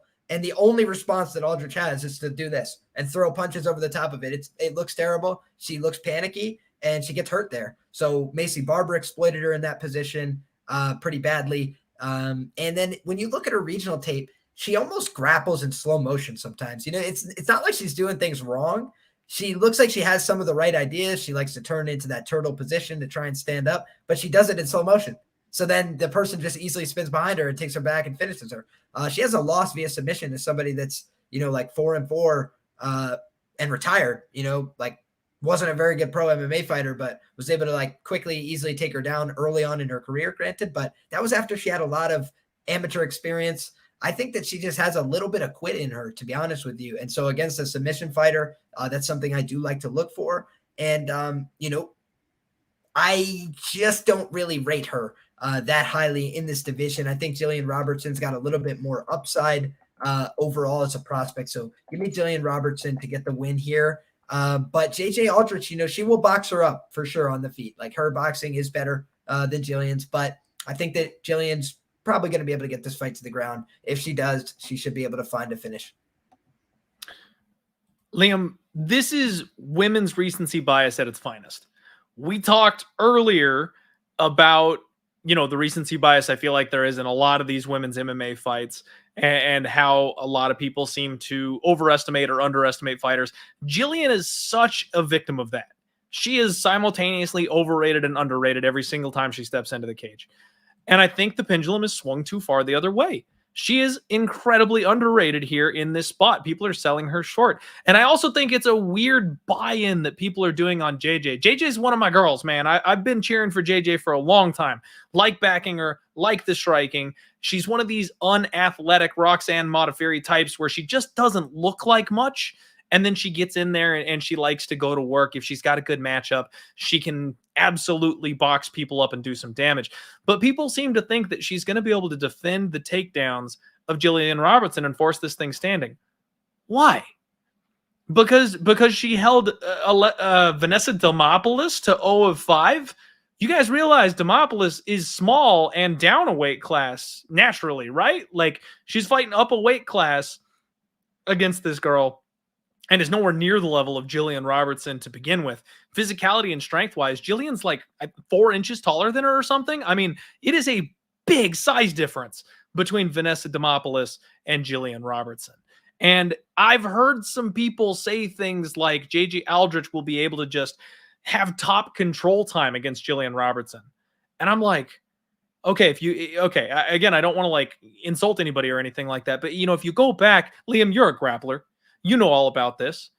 JJ performed the cardinal sin of going cross-body on Vanessa Demopoulos. Like, when you're defending, guys, your opponent is trying to control your wrists, right? Let me try and get in the middle of the screen here so you can see both my hands. If you control the wrists, you've got triangles, you've got arm bars, there's all kinds of shit you can do from that position. What you're trying to do when you hit an arm bar is twist at an angle with your hips real quick to go ahead and lock up that arm at the appropriate angle. So when you're on top position, you want your hands on your opponent's shoulders, just like this, just like this. If you go like this, that literally gives your opponent the angle they need on your arm. Like that's giving them the arm bar. And that's something that we saw JJ do against Demopoulos. Now, Demopoulos wasn't able to make her pay for it, but we all know how explosive Gillian's hips are. We know how slick she is on the mat. If JJ goes cross arm on Gillian when Gillian's in her guard, that arm is coming home. So, man, I think Gillian Robertson is going to have no problem getting this fight to the ground. If I'm being completely honest, I think she can just kind of physically bully JJ. Gillian struggles when she can't bully her opponents. That's what she's run into with, the Macy Barbers. When someone else can out-physical her, she's in trouble. But when she out-physicals her opponent, she's in the driver's seat. And that's what I think is going to happen to JJ on Saturday. I'm on Gillian Robertson. I haven't locked the bet in because that surprising line movement, they're making this price cheaper for me. So if I can get minus 135 or minus 130 somewhere in that ballpark, I will jump in. I'll take minus 140. I'll take minus 150. I might be being a little greedy here by hoping it'll chip down a little further. I'm looking across the market, and all I'm seeing is money coming in on JJ Aldrich. So everybody, if you're rocking with me, please be patient. Let's not blow up our sports books. I don't know if we have a big enough following to affect line movement or not, but just in case, sit tight with me, because if we can get a better price, I want a better price. It looks like, looking at some of the sites that track betting movement, especially at DraftKings, as soon as she hit minus 135, it popped immediately back up to minus 140. So that might be the buyback spot. So we might just be stuck with this minus 140 line, Liam, but that's the spot that I want. I'm on Gillian Robertson, and it's probably going to be a hammer spot, man, if I'm being honest. I don't know if I'll go too big, but 2.8 units at minus 140 to win 2 sounds perfectly reasonable to me here. I don't hate that at all. I will potentially look at the money line, but I'll also do some prop shopping when the props come out for this fight and see if I can exploit some value. I like it, man. I like it. And hey, I'm calling it now, everybody. I'm telling you. Gillian by TKO. She's going to elbow her face off. She's going to get into mount, and she's going to go to work with the elbows. It's a matter of time. They keep giving us 12-1 and 10-1 on the TKO prop because she subs everybody. So kind of like I did with Holland, you go inside the distance, and then you sprinkle the one that's got the crazy, stupid side of it where, the sub prop was 8-1 last week, but he likes to knock people out. So, of course, nobody hit the sub prop. That's what I'm going to do here. I'll probably take some inside the distance as long as the number is good. And then if they give me a juicy KO prop, I'll be sprinkling a little bit on Gillian Robertson by knockout. And Danny knows what's up. Redheads are my kryptonite. Facts, 1000%. I can't even argue it. Next up, Matt Semelsberger taking on AJ Fletcher. Oh my gosh. I know. I'm sorry, guys. I'm like a broken record. I keep saying how interesting these spots are. This is such an interesting spot. I can't wait to talk about this fight right now. Matt Semelsberger is the newest UFC addition to the Death Touch squad, man. This guy hits so freaking hard. That's all he's done in the UFC is just step forward and highlight reel. Kamaru Usman, Colby Covington, broken jaw-esque, take people's faces off. he hits hard. He's only 9-3 though, so he's lacking a little bit on the experience side of things. He's got good leg kicks. He's got nice timing. He does a really good job of catching people on the ends of his punches, I've noticed. His range management for striking is pretty solid.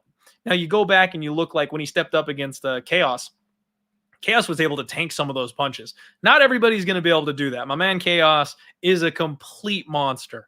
But when he was not able to knock his opponent out, when he got on the wrong side of the durability equation, he got pinned up against the fence. He got slowed down. He got out grappled. He kind of got out savvied a little bit. He's going to have a redonkulous 8-inch reach advantage here in this spot. And he's got a 100% takedown defense rating, Liam, on one attempt.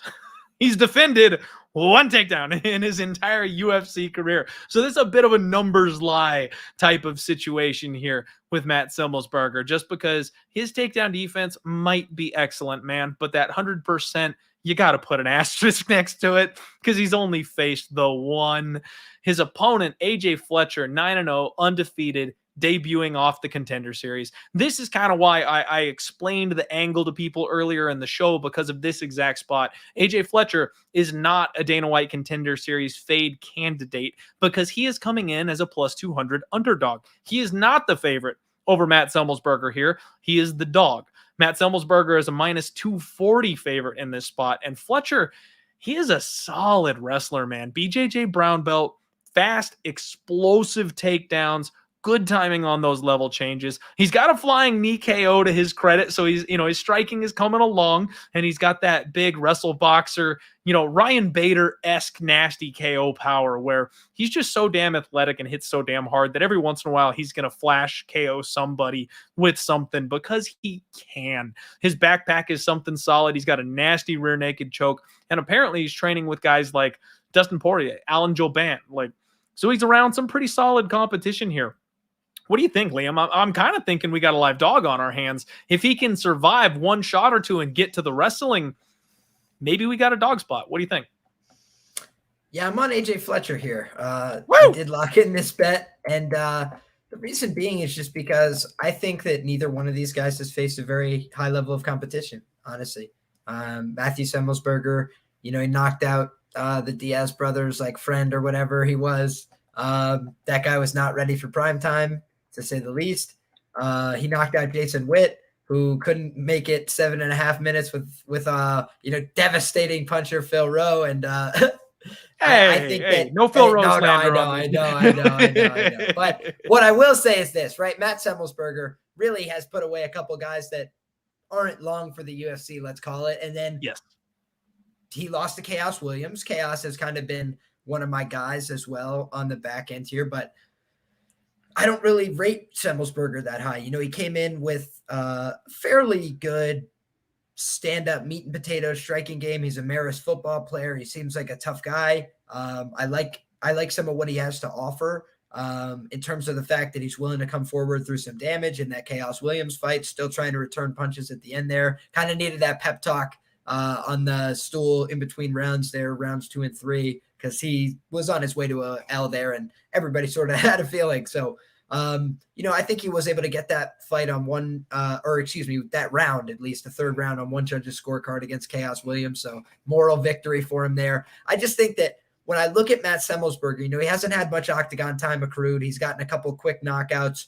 And the fights that have went longer, that's probably good for him to get some experience, to get some time spent in the cage. But this guy Fletcher, he seems to have pretty good skills in all positions. He's not a lights out striker by any means, but he's got good timings. He knew when to go for takedowns on the regional scene, and he was able to find them pretty routinely. Hasn't had many opportunities to step up in competition, but fairly new to the scene. So I think that this guy is potentially going to make some waves. I do think he's a big, strong, physical guy. I think he's going to be able to get around the long torso and legs of Semelsberger and elevate him and slam him.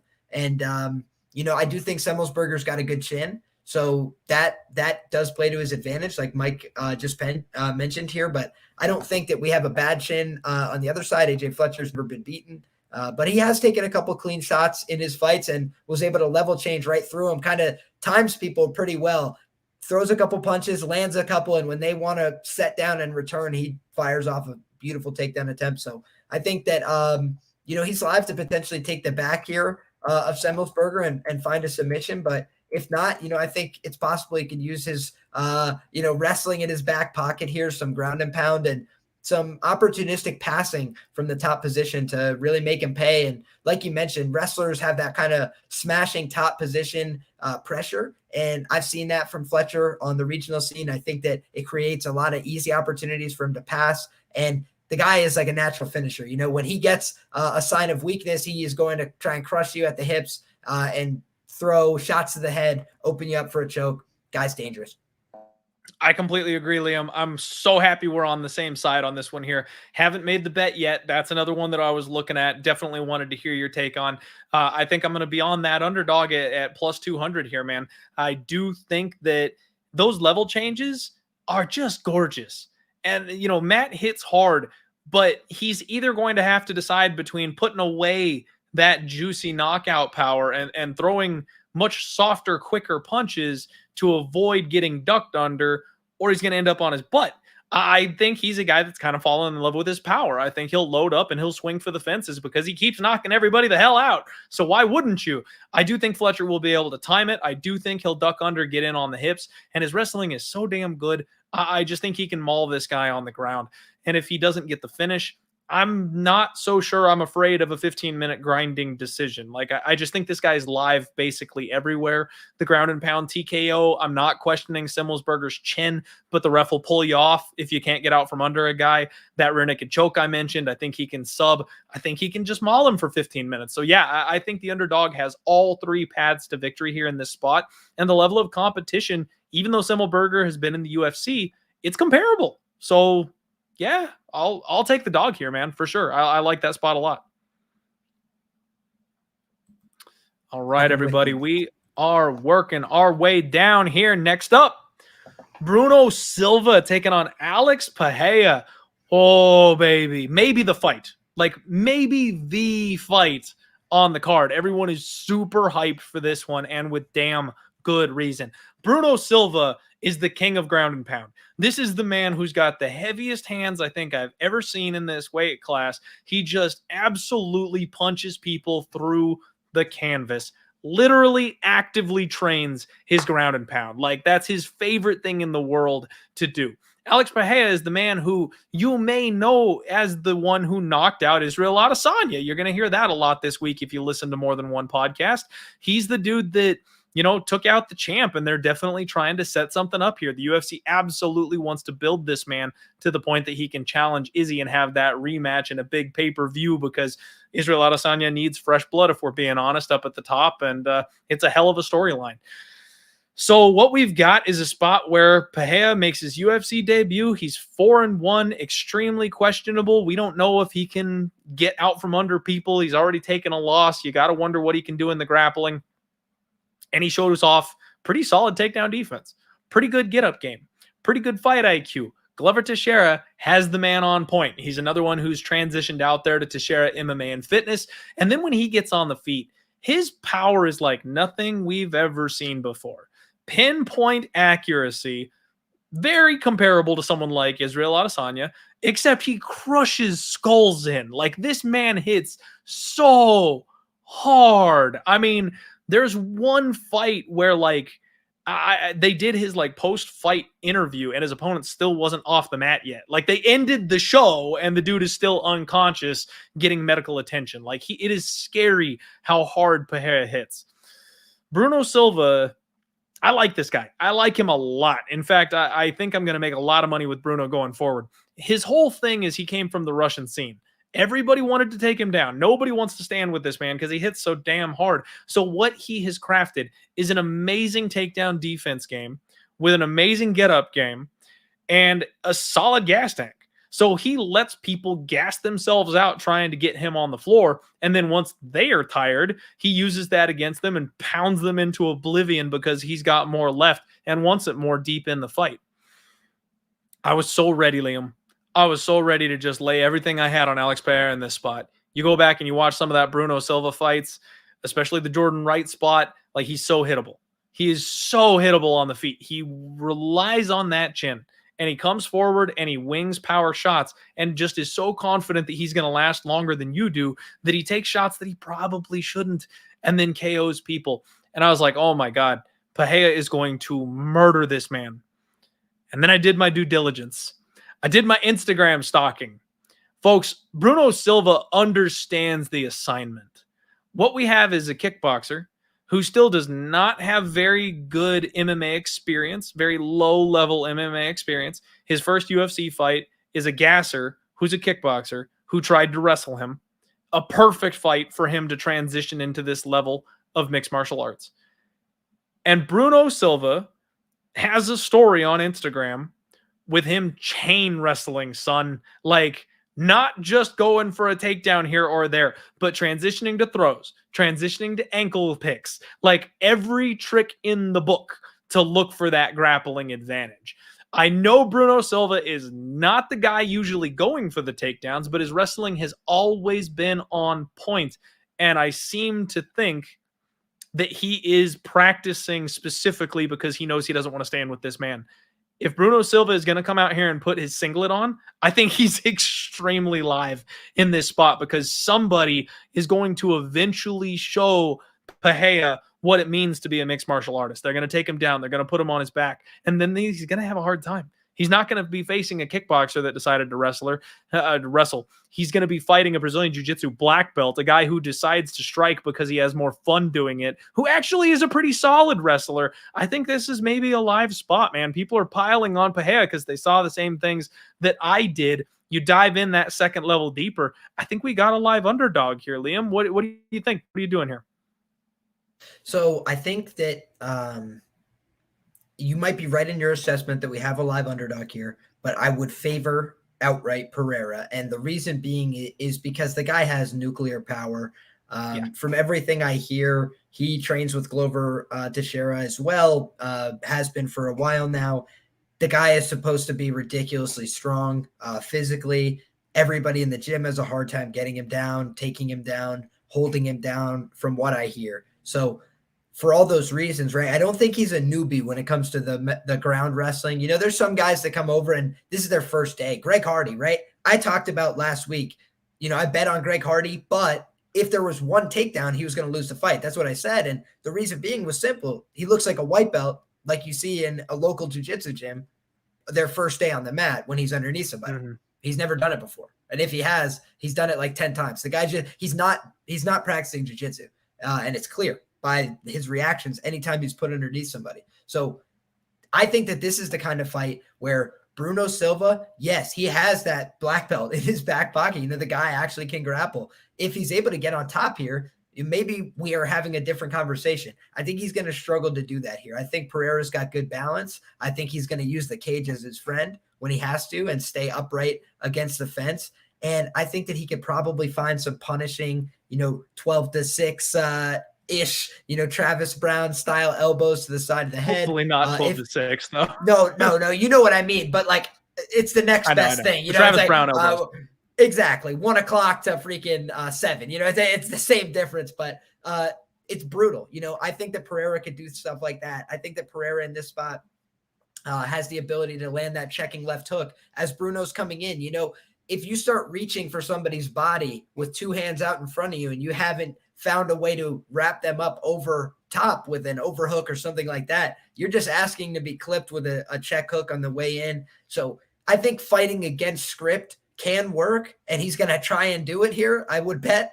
But what happens too is sometimes when you get into a fight and you don't have success early and you're trying something different, you go, oh, F this, I'm doing what I know. And what he knows is to stand there and swing heavies. And my problem is just that still is kind of like a 50-50 fight, so I'm not going to be backing up the 5-unit Brinks truck or whatever, but are you going to out kickbox Alex Pereira? It's very unlikely in my view. And so Bruno Silva, he's going to be drawing dead here, I think, on a knockout or sub. I think he's probably going to lose some minutes here. If he's able to get on his back and control him, God bless him, more power to him. But like you mentioned, most of his fights in the UFC have been him on the wrong side of grappling exchanges, finding a moment to escape and knocking somebody out. He did that to Wellington Turman, gave up his back for early portions of the fight, and then was able to shuck him off, knock him out. Same thing with, Andrew Sanchez. I bet on him against Andrew Sanchez. Everybody told me Andrew Sanchez is live. And I was like, the thing is, he's live until he gets knocked out in round 3. And I was like, he's going to get knocked out in round 3 here. And he did get knocked out in round 3 because Andrew Sanchez can't really go for that full 15 minutes. He starts to doubt himself. He starts to have some of those cardio concerns. And Bruno Silva, he could still swing that hammer and he gets pissed. So if you've dominated him for a while and then you start to slow down, he gets pissed and comes back with hammers. I think he's a great anti-grappler. I think he's finally met his match here in terms of somebody that's going to be able to keep him upright, meet him in that strength, physicality, size department, and probably land some heavies here and get him out of there. If you're getting rocked by Jordan Wright, you're going to have a probably tough time on the feet with somebody this quality, this caliber, this speed, and this precision. He just touches you on the right spots. Some of his knockouts are harrowing. Like they don't look like normal MMA knockouts. That Thomas Powell or whatever his name was on the regional scene, I say prayers for that guy. I hope he's okay. That was one of the worst knockouts you'll see in MMA. He got flatlined, bad, out for minutes.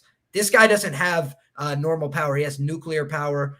Wellington Turman and Andrew Sanchez are kind of chinny and a little bit questionable. So is Jordan Wright, to be fair. So this is a much different challenge. This is a much more seasoned combat athlete. And I think that Pereira, while he lacks some experience in MMA, I think he's a bad man. And I think he's probably going to do bad things to my boy, Bruno Blindado, who I will be rooting for if you take a dog shot on him here. Only a tiny bit of parlay exposure to my man at earlier numbers on the Pereira side. I think I hit minus 157.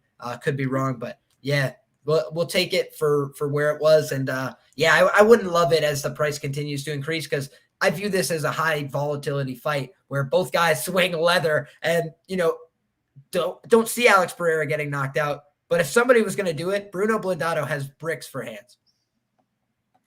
I hear you, man. I hear you. This is not a spot that I'm, home running. This is not a 3 or 4 unit spot by any means. I do definitely want to kind of sit on it and watch. One thing that kind of has me a little bit scared is I don't like to go against the UFC narrative because when the UFC wants a guy to win, usually the matchmaking is extremely favorable to them, and there's a reason for that. He should win in this kind of a spot. So one of the things I'm really waiting for is A, the line to get better because I know everybody is betting Pereira. And B, I want to see the Friday wins. I want to watch these guys get on the scale. I want to see them next to each other because Pereira is big. He's a big, big dude. So I want to see how big Bruno is next to him. And people that are like, oh, size doesn't matter. Yes, it does. Shut up. Size absolutely matters in MMA. And if Bruno is not big enough, not strong enough to take down somebody like Silva, then Pereira. He's in trouble. He's in trouble. If this is a striking match, if this is a standing striking match, it's Pereira all day, like all day and twice on Sundays, back up the dump truck. The question for me is the grappling. And I need to know that Bruno can size up decently effectively against him. And I think he will cause some problems there. Another idea potentially is the live betting because we know that Bruno has that good gas tank after round 1, assuming he's still conscious. If these guys are going into round 2, who's more tired? Because I know I can trust Bruno's gas tank. And if he's having grappling success and he goes back to that he probably has a much better shot of winning that fight moving forward. We'll see what happens. I may completely pass on this one.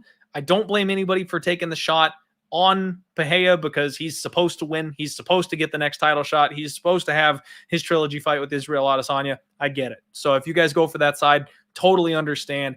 I just want the opportunity to fade him grappling.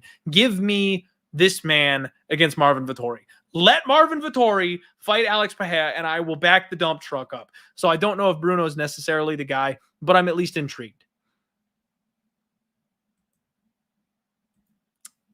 All right. Here we go. We got just a couple fights left to cover, everybody. Once again, thank you all so much for joining us here on Pub Sports Radio. 280 live viewers. We almost got 300, boys and girls. Let's do it. Smash that like button for me. Just pound it. Flying knee KO that like button for me. Next up, we got Drew Dober taking on the newest, hottest fighter on the UFC's cover page, Terrence McKinney. I don't know why I always go full South Park with that when I say his name, but I can't help it. Drew Dober is, you know what, man? The best way I think I can describe Drew Dober is he's discount Justin Gaethje. Like, if you've seen Justin Gaethje fight, just turn it down one little notch, and that's Drew Dober. Like, that's all he's got good leg kicks. He's got heavy hands. He's got solid experience, decent wrestling, but that's the Achilles heel. People can take this guy down. And when he gets taken down, he gets tired. You know, he showed in his last fight after getting mauled by Makhachev or whoever the Russian was that mauled him on the floor. He's turned around. He's come back and trying to add that wrinkle to his game. He tried to take down Brad Riddell. He actually got a takedown on Brad Riddell. So props to him for adding a new wrinkle, but he's not a wrestler. He's a striker. So the longer he wrestles, the more tired he gets, and it becomes a problem. McKinney, we know how good at grappling this guy is. He's a sick wrestler. He's got good BJJ. He hunts that back. He's got a good backpack on him. His chokes are dangerous. And then he's explosive on the feet. Now, the one reservation that I had about Terrence McKinney is that chin. I think he's a liability on the feet, man. He's not defensively solid. He's eaten some bad shots before. We've seen him get hurt and dropped. I don't want this man in an extended striking match with someone like Drew Dober. What I do want him in is an extended grappling match with Drew Dober. But we were just talking about McKinney being, you know, the underdog to Faraz Ziam. Now, granted, that's one of those lines where in hindsight, you're like, well, yeah, maybe they got that line a little wrong. But here he is, plus 170 against a guy like Drew Dober. Minus 190 on Drew Dober. This is a massive step up in competition. Like, not only is it a short turnaround with no game plan, it is a huge step up in competition for Terrence McKinney. What do you think, Liam? What are you doing here, buddy?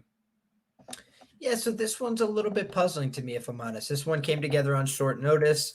To be honest with you, fading Terrence McKinney in DraftKings cost me dearly. I think I scored half a point with Faraz Ziam there. I thought the whole field would be on Terrence McKinney. I'm like, haha, here's my sneaky angle. That was me and Hardy this week. Yeah, and oh, dude, don't worry. I have again gone down on the same ship with you, my man Clint. So if Hardy had got that first round knockout, you and me would be splitting the $500,000.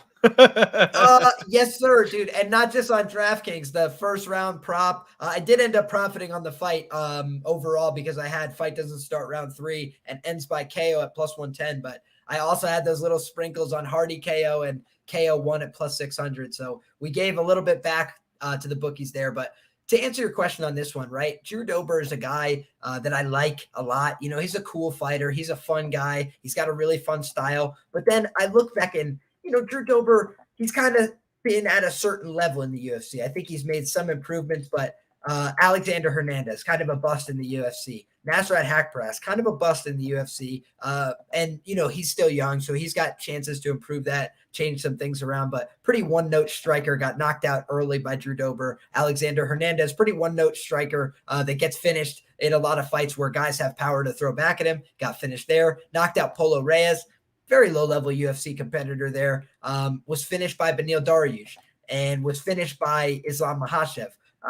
Pretty clear unanimous decision loss to Brad Riddell last time out. He did get hurt in that fight as well after hurting Riddell, in fairness to him. So the guy has been around the UFC for a long time, but you just start going through that quality of wins and you go, yeah, he's really beat the lowest level guys in the UFC. Guys that can grapple have given him problems. You know, Olivier Aubin-Mercier, big guy. He can grapple, competent lightweight, was able to take him down, get the rear naked choke, armbar in the second round for my man Benny Dariush, who again is like high-level grappler, much higher level than Terrence McKinney, to be honest. Islam as well, much higher level than Terrence McKinney. But then you look at back Efrain Escudero, granted it's 2015, but the guy's just getting submitted. The guy's getting finished.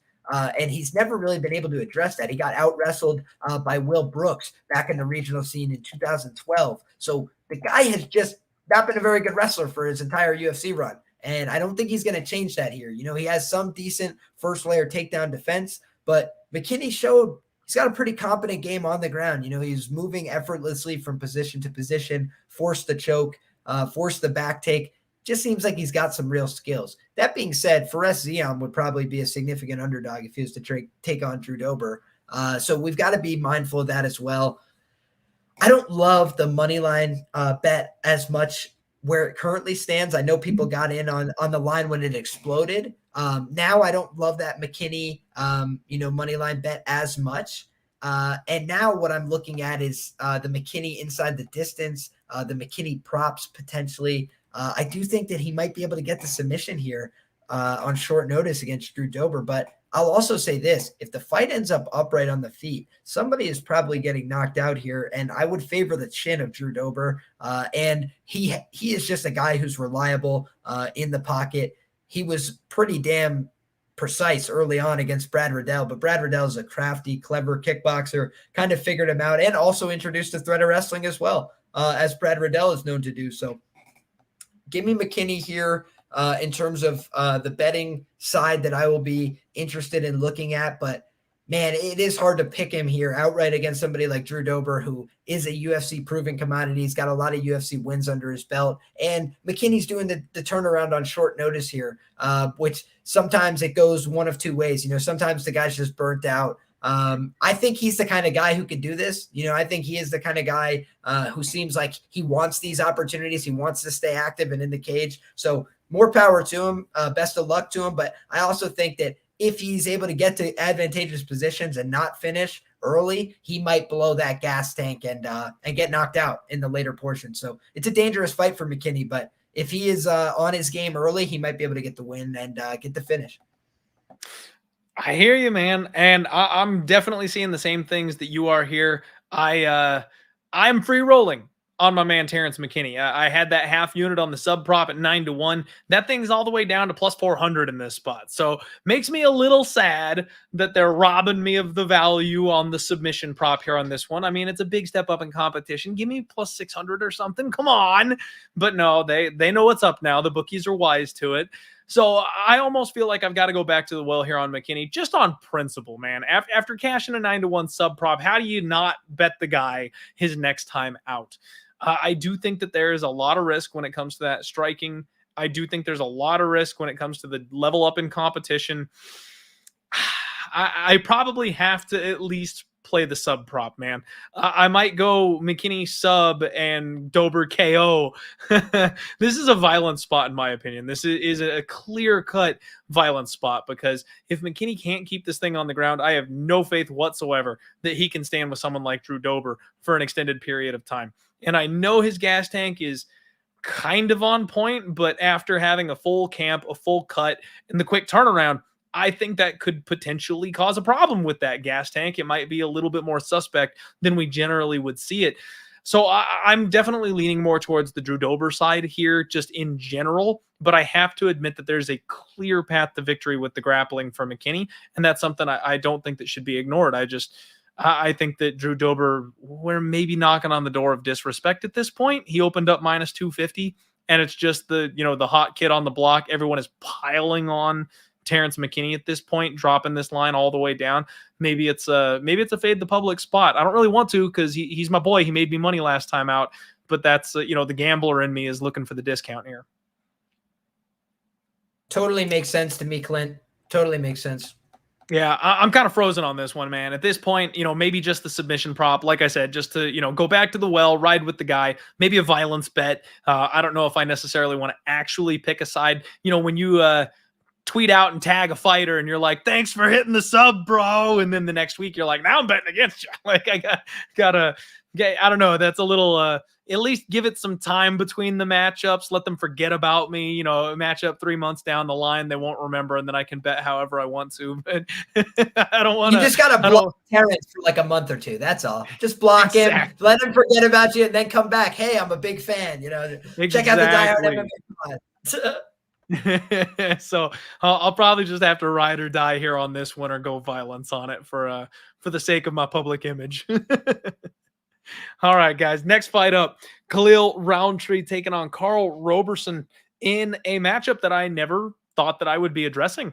Carl Roberson's a 185er, folks. Moving up to 205. I thought Khalil was going to retire. Now we got this weird matchup between two guys that I never envisioned fighting each other ever. The one thing with Khalil, he's also a 185er who has worked his way back up to 205. And dear God, does he have the frame for it? That man's back is something else. He looks like a Ninja Turtle. Like when they show him from behind, he's got the most bricked up back I've ever seen. Hits freaking hard, man. The Muay Thai on Khalil Roundtree is something. You know, in his last fight, he completely bent over the leg of Modestas Bukauskas, one of the nastiest leg kick KOs I've ever seen. I got to check on Modestas, man, because that's the kind of kick they want to illegal. You know, they want to make that kick illegal because John Jones used it and people like hyperextend their knees. That right there was why. That was nasty, and I hope he's okay. Dangerous weapon. Carl Robertson, he's a former Glory kickboxer, and then he moves over to the UFC. He's one of these guys that can't grapple. He's been working on it. Racks up a couple submission wins himself. So all of a sudden he's okay on the ground, but he just keeps on getting the L, man. So finally decides enough's enough, moves up to 205. And I really don't know what to make of this fight here. I kind of buy in. Carl Robertson had an interview where he's talking about how he wants to bang. I want to bang, but I've got a better gas tank, so I'm going to win. I'm like, okay, like, fair enough. Like that. All right. That sounds good to me. I think these guys are relatively comparable, at least striking. You know, they're both definitely guys that like to stand up and bang. Khalil, we can't seem to figure out when he's got KO power and when he doesn't. Like, it seems like he hits really hard, but then he also just isn't able to finish people sometimes. And he's a good hammer, bad nail type of situation, man. Khalil Roundtree, he's a confidence fighter. When everything is going perfect, he's the best fighter you've ever seen, right? But as soon as somebody starts pushing back, as soon as somebody starts working on him, especially if they go to the grappling, he just folds. Khalil definitely just kind of waves that white flag and packs his lunch and goes home. So this is a spot where I think Robertson has an advantage on the ground, which might be the first time that's ever happened in his UFC career. And it's going to be comparable on the feet. And then I also think Robertson probably has the better gas of the two. I'm definitely drinking the Kool-Aid, man. I've got minus 125 on Carl Robertson, plus 105 on Khalil Roundtree. Another one that I haven't bet yet. Seems like the world is with me. Everyone seems to be piling in on Carl Robertson. That's always terrifying at a pick'em price tag. What do you think, Liam? How do you play this fight, man? Well, I can tell you, man, Carl Robertson actually opened up as the underdog here, but he has been taking steady money the entire time, and I think it's sharp money, right? I actually think that Carl Robertson being favored here makes sense. Khalil Roundtree, when you look at his performances, you know, he has this tendency sometimes to start slow. He likes guys that let him work into a fight. You know, Modestas Bukauskas, I really like him. He seems like a nice guy. I've had a little bit of personal contact with him, but if you could criticize something that he struggled with in the UFC, it was taking the initiative, taking the lead. He was oftentimes fighting on the counter, and it cost him the fight against Michal Aleksejczyk, a fight a lot of people thought he won because he was backing up and countering for most of the fight. And, you know, Khalil was able to just get off on his longer, cleaner kicking attacks all night. And he also busted him up with the hands a little bit. He was just a better fighter there. And I think that Khalil, like you mentioned, he likes to be a confident guy. He likes to be a guy who's coming forward. But when you press Khalil and start really putting doubt in his mind, he's liable to check out of the fight entirely. I also think that Carl Robertson, it's actually his overconfidence and lack of skill in the grappling that has cost him. You know, like he got into some exchanges with Brendan Allen where he's looking for his own foot locks and stuff. It's just like he's too willing to grapple with guys that are better than him. I don't think he's going to be the worst grappler in this matchup. You know, I think he's probably got some grappling upside here. And so for all those reasons, I think Carl Robertson was viable at that underdog tag. I could tell you, man, I told people last week I had my eye on him as an underdog, and then the line has just been crushed before I got a chance to do my tape study. So feels like everybody else is seeing what I'm seeing. Might wait for props on this one to try and get involved potentially on the other side here. But, you know, it actually looks like the total is a little interesting to me as well, where the total is set at under 2.5 rounds, minus 145.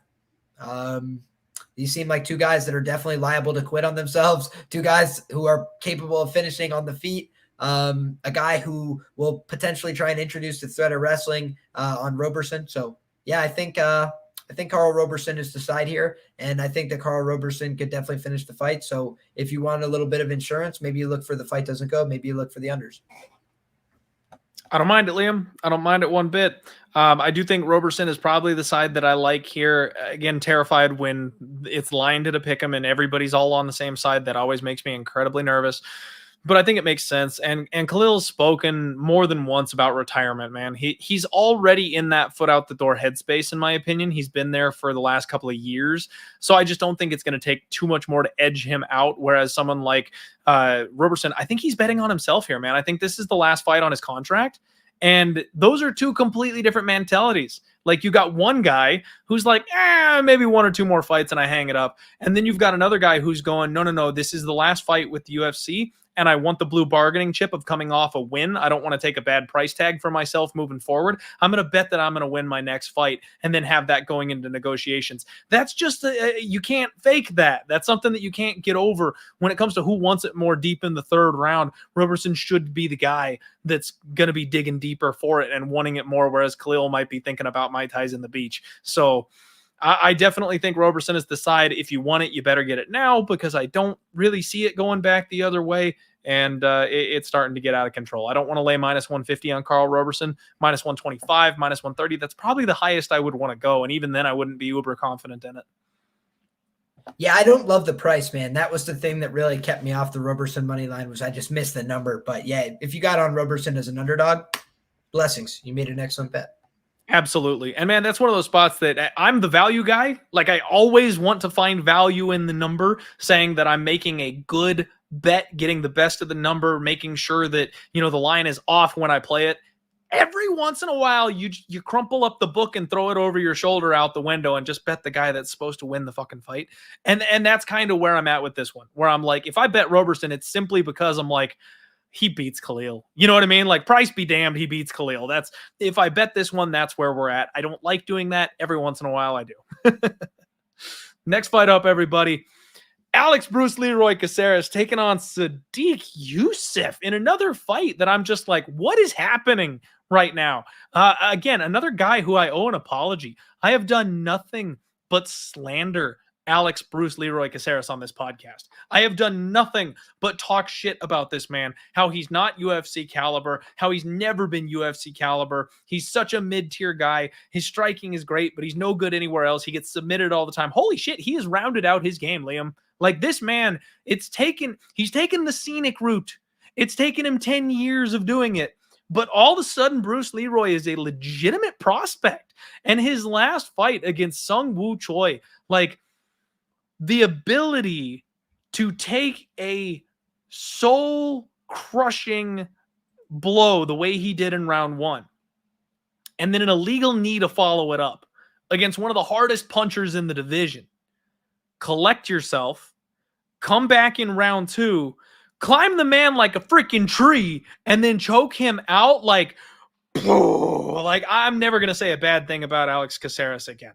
That was the most incredible performance. And I know Sung Woo Choi still needs a little seasoning, but he's a very high level prospect in my opinion. He's a guy I'm very excited about moving forward, who I think has all the tools.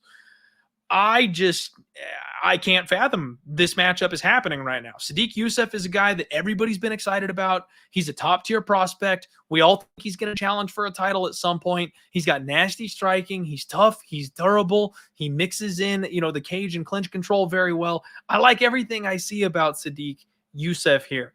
But man, I dug into the numbers, and you've got Sodiq Yusuff averaging 5.43 significant strikes per minute, absorbing 3.46. He's got a 58% striking defense. So very elusive, does a good job of staying out of range and avoiding his opponent's stuff. Alex Caceres has a 2-inch reach advantage here, averaging 4.14 significant strikes a minute, absorbing 2.85. He's got a 65% striking defense. Now, I don't expect Sodiq Yusuff to come out here with a singlet on and wrestle or anything like that. I mean, if he did, it's probably not a bad idea. But he's a striker. This guy likes to bang.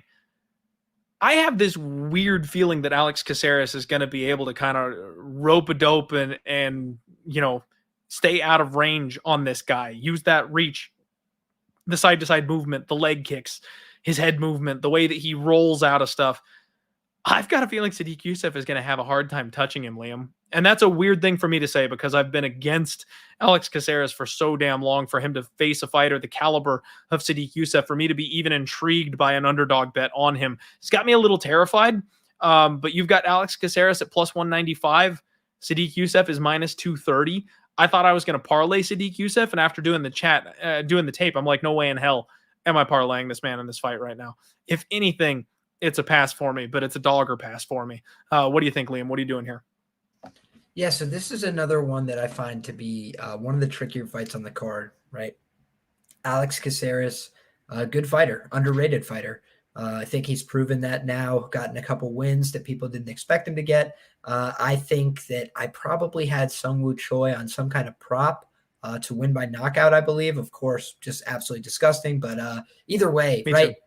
Beautiful comeback from Alex Caceres. What could you say about him? So great job from him there. He has put together a little bit of a low-level win streak through the UFC, if we're being fair, right? The Chase Hoopers, the Steven Petersons, guys that are really at the outer skirts of that bottom 25, maybe the top 30, 40 guys in the division in the UFC, really not the highest level contenders. And he is a 33-year-old, as somebody just mentioned in the chat, at 145 pounds. That's something that's just a touch concerning to me, a little bit older. There are some of those older guys stewarding the division, but I think that there's going to be turnover coming at featherweight as a result of that, right? So Alex Caceres, good fighter, clever skills, really underrated grappling. He's proved that at the Fury FC event as well. If you guys watch the Fury grappling cards, the guy can really grapple. He's an excellent back taker. And I think that that's one of his highest level skills. So if he's to win this fight, I think he's going to need to submit Sadiq Youssef more often than not. I certainly think he's going to need to be very elusive on the feet. He does have somewhat of a suspect chin. I would argue he's been in there since he was a young man. So he's been taking shots on the chin for a really long time. He has a 0.9% opponent knockdown rate, but if I could give you some funny numbers coming back, what do you think Sadiq Youssef's knockdown rate against his opponent's knockdown rate? It's 0.8%. So I looked very similar, Clint. And then when we look, though, what is the distinguishing factor? It's the power, right? Sadiq Youssef hits with a lot of power, and his durability largely has checked out. And what I mean by that is his recoverability is quite good. His durability is somewhat shaky. He's actually been rocked. He's been knocked out with a slam on the regional scene. He's been hurt by Mowgli Benitez in a fight that he came back to storm him, kind of like David Onama. Shout out to my man, Dan Almost Levy identical. from Best Fight Picks. He basically said the fight was going to play out like that. It was a great call by him. So wanted to give him I thought about Dan too, right when that happened. I was like, oh shit, he called it. And what's funny is this Team Lloyd Irvin, there's going to be a contingency from the Team Lloyd Irvin guys here as well. Tafon and Nchukwi also fighting out of that gym. So, Sadiq Youssef's not a bum on the ground by any means. Team Lloyd Irvin, they're very serious with their jiu-jitsu. I don't think he's going to be a slouch in that department. So if he's able to keep himself safe and keep the fight upright, I think he probably wins the first two rounds here at a high clip. But my problem is he's a little bit liable to slow down in that third round. He did give that third round back, in my opinion, against Andre Fili. So this is a guy who does slow down at times in his UFC fights. And if he's not able to get Caceres out of there, Caceres will stay live, I believe, throughout the 15 minutes. So not a guy I'm looking to rush to bet, to be honest. In Sadiq Youssef, I do think those chin concerns will come to bother him at some point. I don't think this is the fight necessarily, but I'm also just saying that, Alex Caceres, the guy continues to improve every fight. And he continues to be a significant underdog in cash. So I'm just not rushing to lay against him, but this might be the fight where that, level of competition jump becomes very evident, where he's gone from fighting a pretty low level to one of the guys who the UFC is grooming for that top 15 slot, like you mentioned. So, hey, I'm rooting for Caceres big time personally, but I also think that Sadiq Youssef is going to be a handful for him. Completely agree, man. Completely agree. I think the reason I'm so terrified on this spot is I have to literally recalibrate everything I think about Alex Caceres. Like I thought he was a flash in the pan. I thought he'd be out of the UFC. I didn't think we'd be dealing with him for much longer. And then he's gone on this run. And I'm like, yeah, but they keep feeding him bottom feeders. Choi is going to remind us all exactly. Oh, never mind. I just don't know what Alex Caceres' true ceiling is, because apparently I've been selling him short for the last 3 years. So I have no clue what to do here. Sadiq Youssef, not a guy I want to be on the other side of, but I was going to mention, if you didn't, the knockdown rate thing. He gets hurt a lot, man. And I think these guys are kind of opposite of each other there, where Alex Caceres has a brick for a head. I don't know about his recoverability, but he is durable as all shit. Whereas Sadiq Youssef, not very durable, but recovers well. Somebody eventually is going to get him and put him down. I will be looking for the opportunity to bet on somebody to knock out Sadiq Youssef eventually. Caceres doesn't have the kind of power I want. He's more of a point fighter. He's more of a rangy guy. I don't want to bet against him here. After what he's been doing, after what we've seen, he's riding high on his confidence right now. I just don't want to go against a guy like that at this point in time. So going to pick Sadiq to win the fight. Maybe a Sadiq by decision look wouldn't be so bad.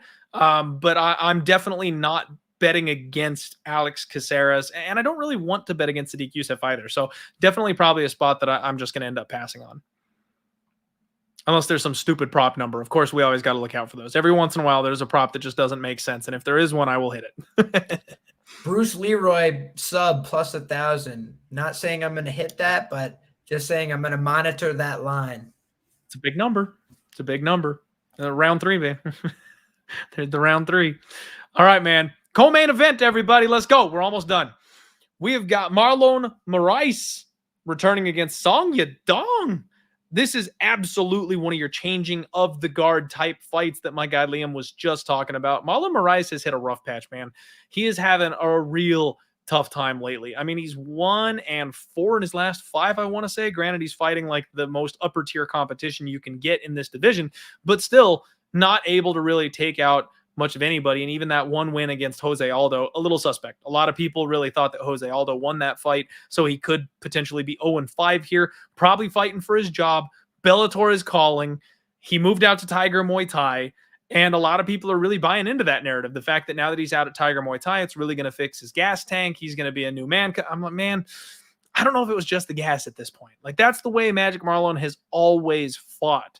We've never really seen him go deep with people and win fights. Even when he was at his peak of his powers, he was just flatlining people in round 1. So it was just on the good side of variance that he was getting those finishes early. So can he come out here and KO Song Yadong flat? Yeah. This guy is 4 feet nothing and could KO a rhino with a head kick. Like, he has that kind of ridiculous power. But as soon as he gets out of round 1, he's not the same man. He did not look bad against Murzakanov, and in my opinion, blew his load trying to get the finish in round 1. If he had slowed down a sec, might have actually been able to win that fight, which, thank God, I had a giant parlay tied to Murzakanov. But this is a spot where Song Yadong, I forget how young this guy is. And I talk about it every time we do the damn show, because you look back at that number and you're like, oh my God, like, he's been around forever. He's only 24.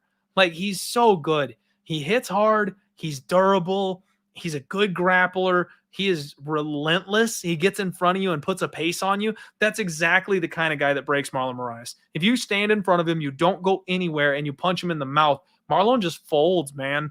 Look at Song Yadong round 2, because that's what happens. Marlon Moraes makes round 1 super close. Everyone holds their breath, and then he dies in round 2. It's going to happen again on Saturday. Like, if you want to bet Marlon Moraes, bet him inside the distance. Bet the round 1 finish prop. He's worse than Abdul Razak Al Hassan. Like, he literally doesn't win any other way. The only thing that I left myself a note is that if you don't make him grapple, he can kickbox. And that's how the fight with Jose Aldo didn't get finished, because Jose Aldo decided to stand with him for 15 minutes. So it did stretch a little bit longer than we're used to. Song Yadong is a guy that likes to bang. He did not go for the grappling. He doesn't really push the takedowns. And if he doesn't do that here, this fight could get extended a little bit longer than we're expecting. But I do kind of fully expect Song Yadong just to do what he does, and Marlon Moraes to do what he does. And this fight probably ends in the 2nd or the 3rd round with Song finishing by KO. What do you think here, Liam? Yeah, I'm going to disagree with you just ever so slightly here, Clint, and say that Song Yadong knocks him out in the 1st round. And the reason I say that is because Song Yadong, man, this guy hits like a truck. The guy's got a freaking brick for a head. He's got an absolute chin from Hades. And to be honest with you, I was looking to potentially get on the other side. You know, Julio Arce is a local fighter. He's a guy I think is very talented. He's a guy I think of as a very credible kickboxer with a good chin. And he went out there and got flatlined instantly by Song Yadong. That guy's Song can crack, man. I think that he is like a serious power threat in this division. My prediction on half the battle earlier this year during our prediction show was I think Song Yadong breaks the top 15 this year. I think this is a great matchup for him to do so. And I think that he's going to bust his way right on into that top 10 as well. You know, he's been in the UFC taking on tough challenges, you know, not easy fighters. And he's been, you know, taking the wrong end of a Kyler Phillips ass beating, stayed in there the whole time, no problem. The guy's been able to dish back hard shots. Sometimes he's got a little bit of a meat and potatoes game if you could criticize him, but if it ain't broke, don't fix it. He comes forward, he throws 1-2s, he hits and hurts people really bad, and he's got takedowns in his back pocket. You know, when we've seen Marlon Moraes try to grapple, he gasses himself out. And I think that if he tries to grapple with Song Yadong here, Song is very physical. He's very powerful. He's kind of built with that same kind of build as Marlon, you know, the little bit shorter, stockier, more compact power hitters at 135. But the difference is he's much younger and he's got a fresh chin. And Marlon just doesn't have the ability to take these punches anymore, as far as I'm concerned. You know, Rob Font hit him with a stiff jab that had him doing the stanky leg in the first round. You know, it's like there's been other guys that have taken those shots, kept coming forward and pushed Rob Font back, finished him, broke him early in the first round. You know, it's like that for me is a big red flag. Basically, Rob Font got finished in every round against Jose Aldo, right? So it's like that's the kind of guy that we're dealing with. And I didn't think that he won that Jose Aldo fight. So the guy has been dealing with confidence issues. He's all over the place. He doesn't know where to train. He doesn't know what to do. I like Marlon personally. I think he's a nice guy. I think his chin is shot, man. And I think that the UFC is ushering him out here. They brought him in as a guy who is well-acclaimed, world champion in other organizations, 5-round fights, hellacious wars in other organizations. It's going to catch up to you. And I think it caught up to him. I think that, you know, he kind of dealt out a bunch of those early knockouts. He's gotten some of them back. I think he's getting another one this weekend. I'm on Song Yadong knockout. I'm on Song Yadong. I'm on Song Yadong inside the distance. I'm on Song Yadong round 1. All right, man. I hear you. I'm there with you. I'm predicting round 2. We will disagree on the round. All right, everybody. Smash that like button for me one more time. Let's talk about the main event, and then we can all get out of here and go get some Chipotle. We've got Thiago Santos taking on Magomed Ankalaev. And for all my being, every fiber within me, I want Thiago Santos to win this fight just so that my guy Lock of the Night loses his Fighter Stonks competition against me, because he bought on Magomed Ankalaev, but it's not happening, guys. It's not happening. Thiago Santos is a blown-up version of Marlon Moraes, in my opinion. He has the same exact issues. He was a banger. He has his knees completely destroyed. He's been around forever. He's just not the same guy anymore. Thiago Santos is not the Maheta that we remember, in my opinion. His staring contest against Johnny is kind of just the last nail in the coffin there for me. Somebody had to win that fight. It just so happened to be Thiago Santos. This is a changing of the guard and ushering out of an old legendary name versus the young up-and-coming contender. The only guy to ever get the better of Magomed Ankalaev was my man, Paul the Bear Jew Craig, snapping that arm off deep in the 3rd round. Man, Ankalaev is nasty. He's got heavy, heavy hands. He's methodical, likes to walk forward, walk his opponents down. He's just in total control. He's got 62% striking defense. Like, he's so hard to hit on the feet. And he's very, like you mentioned in the last fight, kind of meat and potatoes. But it works. Like, he just never gets hit with anything big or bad. And Thiago Santos, man, I don't even know if he can hit big or bad anymore. Like, this guy, he's so busted at this point. Like, I hate to be this derogatory, but like, he doesn't explode the way that he used to. He pot shots now. It's one and done. He like leaps forward in for one big shot, and if that doesn't land, which more often than not it doesn't, he just kind of like shells up and reverts back to his defense. He really relies on one punch getting it done, and one punch has not gotten it done for a very long time for him. I don't have questions really about Magomed's chin or his durability. I think that his IQ is solid. And if nothing else, he's got that wrestling in his back pocket that if he really wants to take this thing to the ground, Thiago Santos hasn't looked like a BJJ black belt in a long time in the cage either. I think that this is Magomed Ankalaev all day. Like, he's minus 560 now. Let me double check the line here so I'm quoting it to you accurately. Superbook has him at Actually, Superbook's a little behind the line move here, minus 450. So if you've got Superbook, they got him at minus 450, plus 375 Thiago Santos. I think the market is actually starting to get a little more expensive there on Magomed. I'm seeing minus 550 pop up across my screen here. So money coming in on Magomed. And I completely agree with it, man. I can't say anything but Magomed, more than likely Magomed by KO. How about you? Yeah, my first bet on this card was a Kyle Dawkins and Magomed Ankalaev parlay. So I'm sitting on a 2.6 unit bet on Ankalaev at plus 145. I'm very happy about that going into this weekend. And yeah, I also have a couple other parlays that I locked in that I didn't track that are going to expire on Song Yadong and Ankalaev this weekend. So going to decide if I'm going to cash those out with a bunch of equity on favorites that have already cashed, or if I'm going to keep them and let them ride this weekend. But I think I'm going to let everything ride because I beat the closing number by, almost 150 points at this point.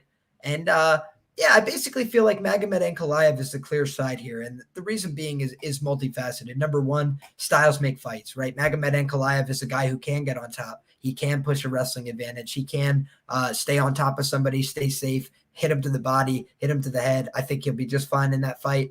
Paul Craig has one of the most lethal guards in the division. That was a UFC debut, and he beat the shit out of him until he got finished very late in the fight. So I think that, outside of the best submission threats in the division, he's going to be able to take somebody down and dominate them from top position by and large.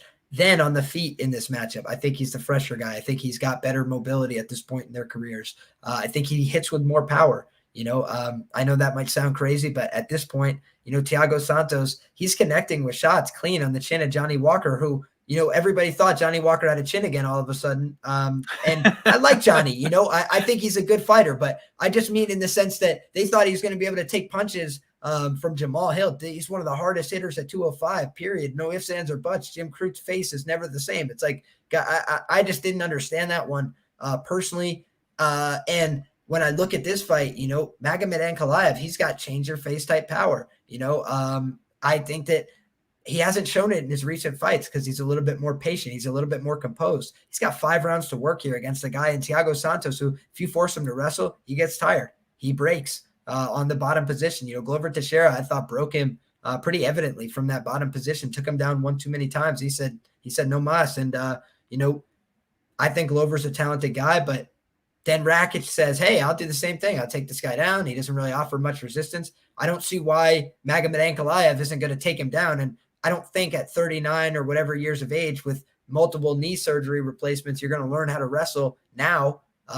So it's just an uphill battle for Thiago. Is it possible he lands a knee inside? Okay. Is it possible the guy pulls out a guillotine he's never shown us? It's like, yeah, I mean, all those things, they're very possible. I don't think they're very likely. I think Magomed Ankalaev is going to run over this guy. I think he is the future of the division.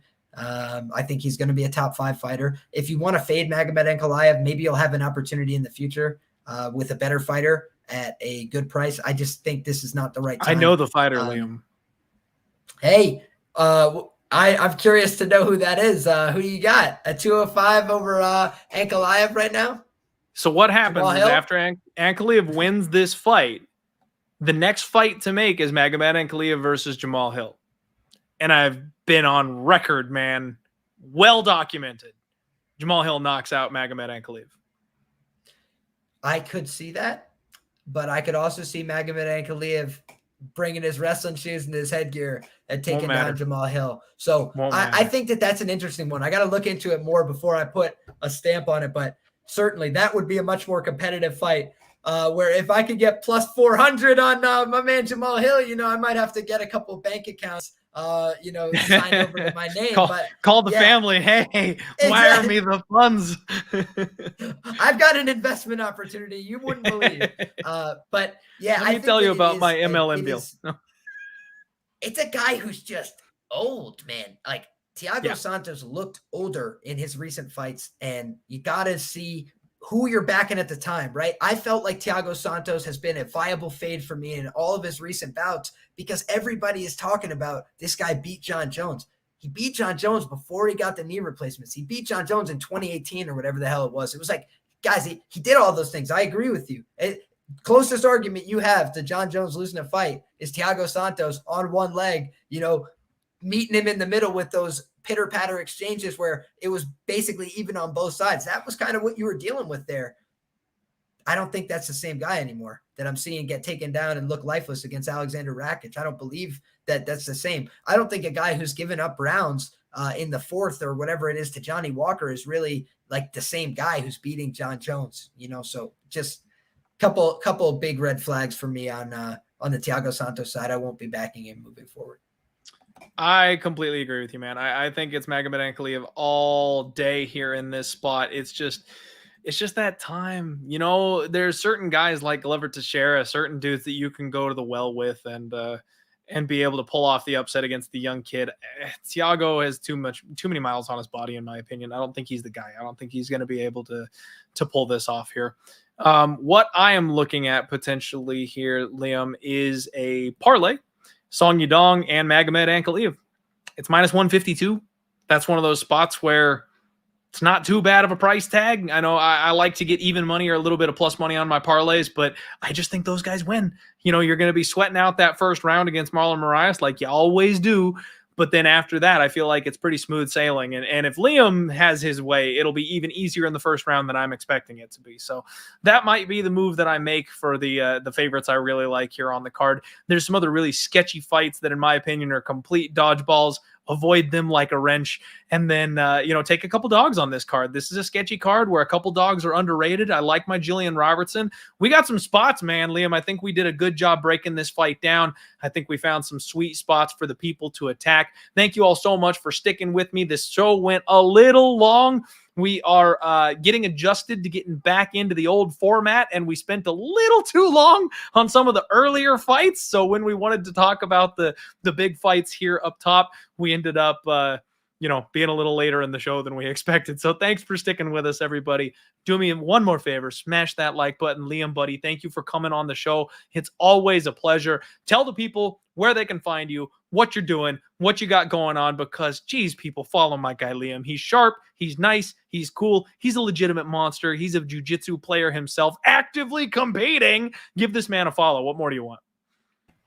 My man, appreciate you always, Clint. It is, like you mentioned, an absolute blast every time we've done this so far. Hopefully we turned in a winning set of tickets here tonight, and I got a lot of action. I'm fired up about this card. I did a bunch of research. I feel like I'm ready to go for this. So you can find me everywhere at Liam Picks Fights. I'm going to be doing written breakdowns this week. I'm going to be doing a new show for my friends at Roto Grinders, Scores and Odds. You can stay tuned for more information on that on Twitter, on social media at Liam Picks Fights. Find me everywhere. Subscribe to me on YouTube. I'm not yet at 1,000 subscribers. I've been giving away plus 40 units so far in free bets so far this year. It would mean a lot to me if you guys get subscribed at Liam Picks Fights. Always appreciate that support. And we be pubbing every week on Pub Sports Radio. Check out these live streams that we're doing during the card. Oftentimes you see my man Clint, you'll see me there as well. And it's always a lot of fun. And I've appreciated the opportunity. So another great day on Pub Sports Radio, another day where I think we put in some good bets, and we're always right back to work. So appreciate you guys for the support, and I'm going to keep grinding. Hell yeah, Liam. Appreciate you too, buddy. He's officially one of the Pub Sports boys. He hangs out on the live streams, does some of the commentary with us. Get this man to 1,000. He's one of the good ones. Let's get this guy some followers. Thank you all so much for tuning in. I hope you enjoyed the old school throwback format that everybody has been asking for. Hey, we're coming off of the biggest win in podcast history. It's going to be hard to follow that one up. I'm hoping just not to donate those units back right away this weekend. Hopefully we make some good bets. I hope you all do well on your degenerate action this week. Nothing but love, nothing but luck. Let's roll, everybody. We'll talk to you soon. Have a good one.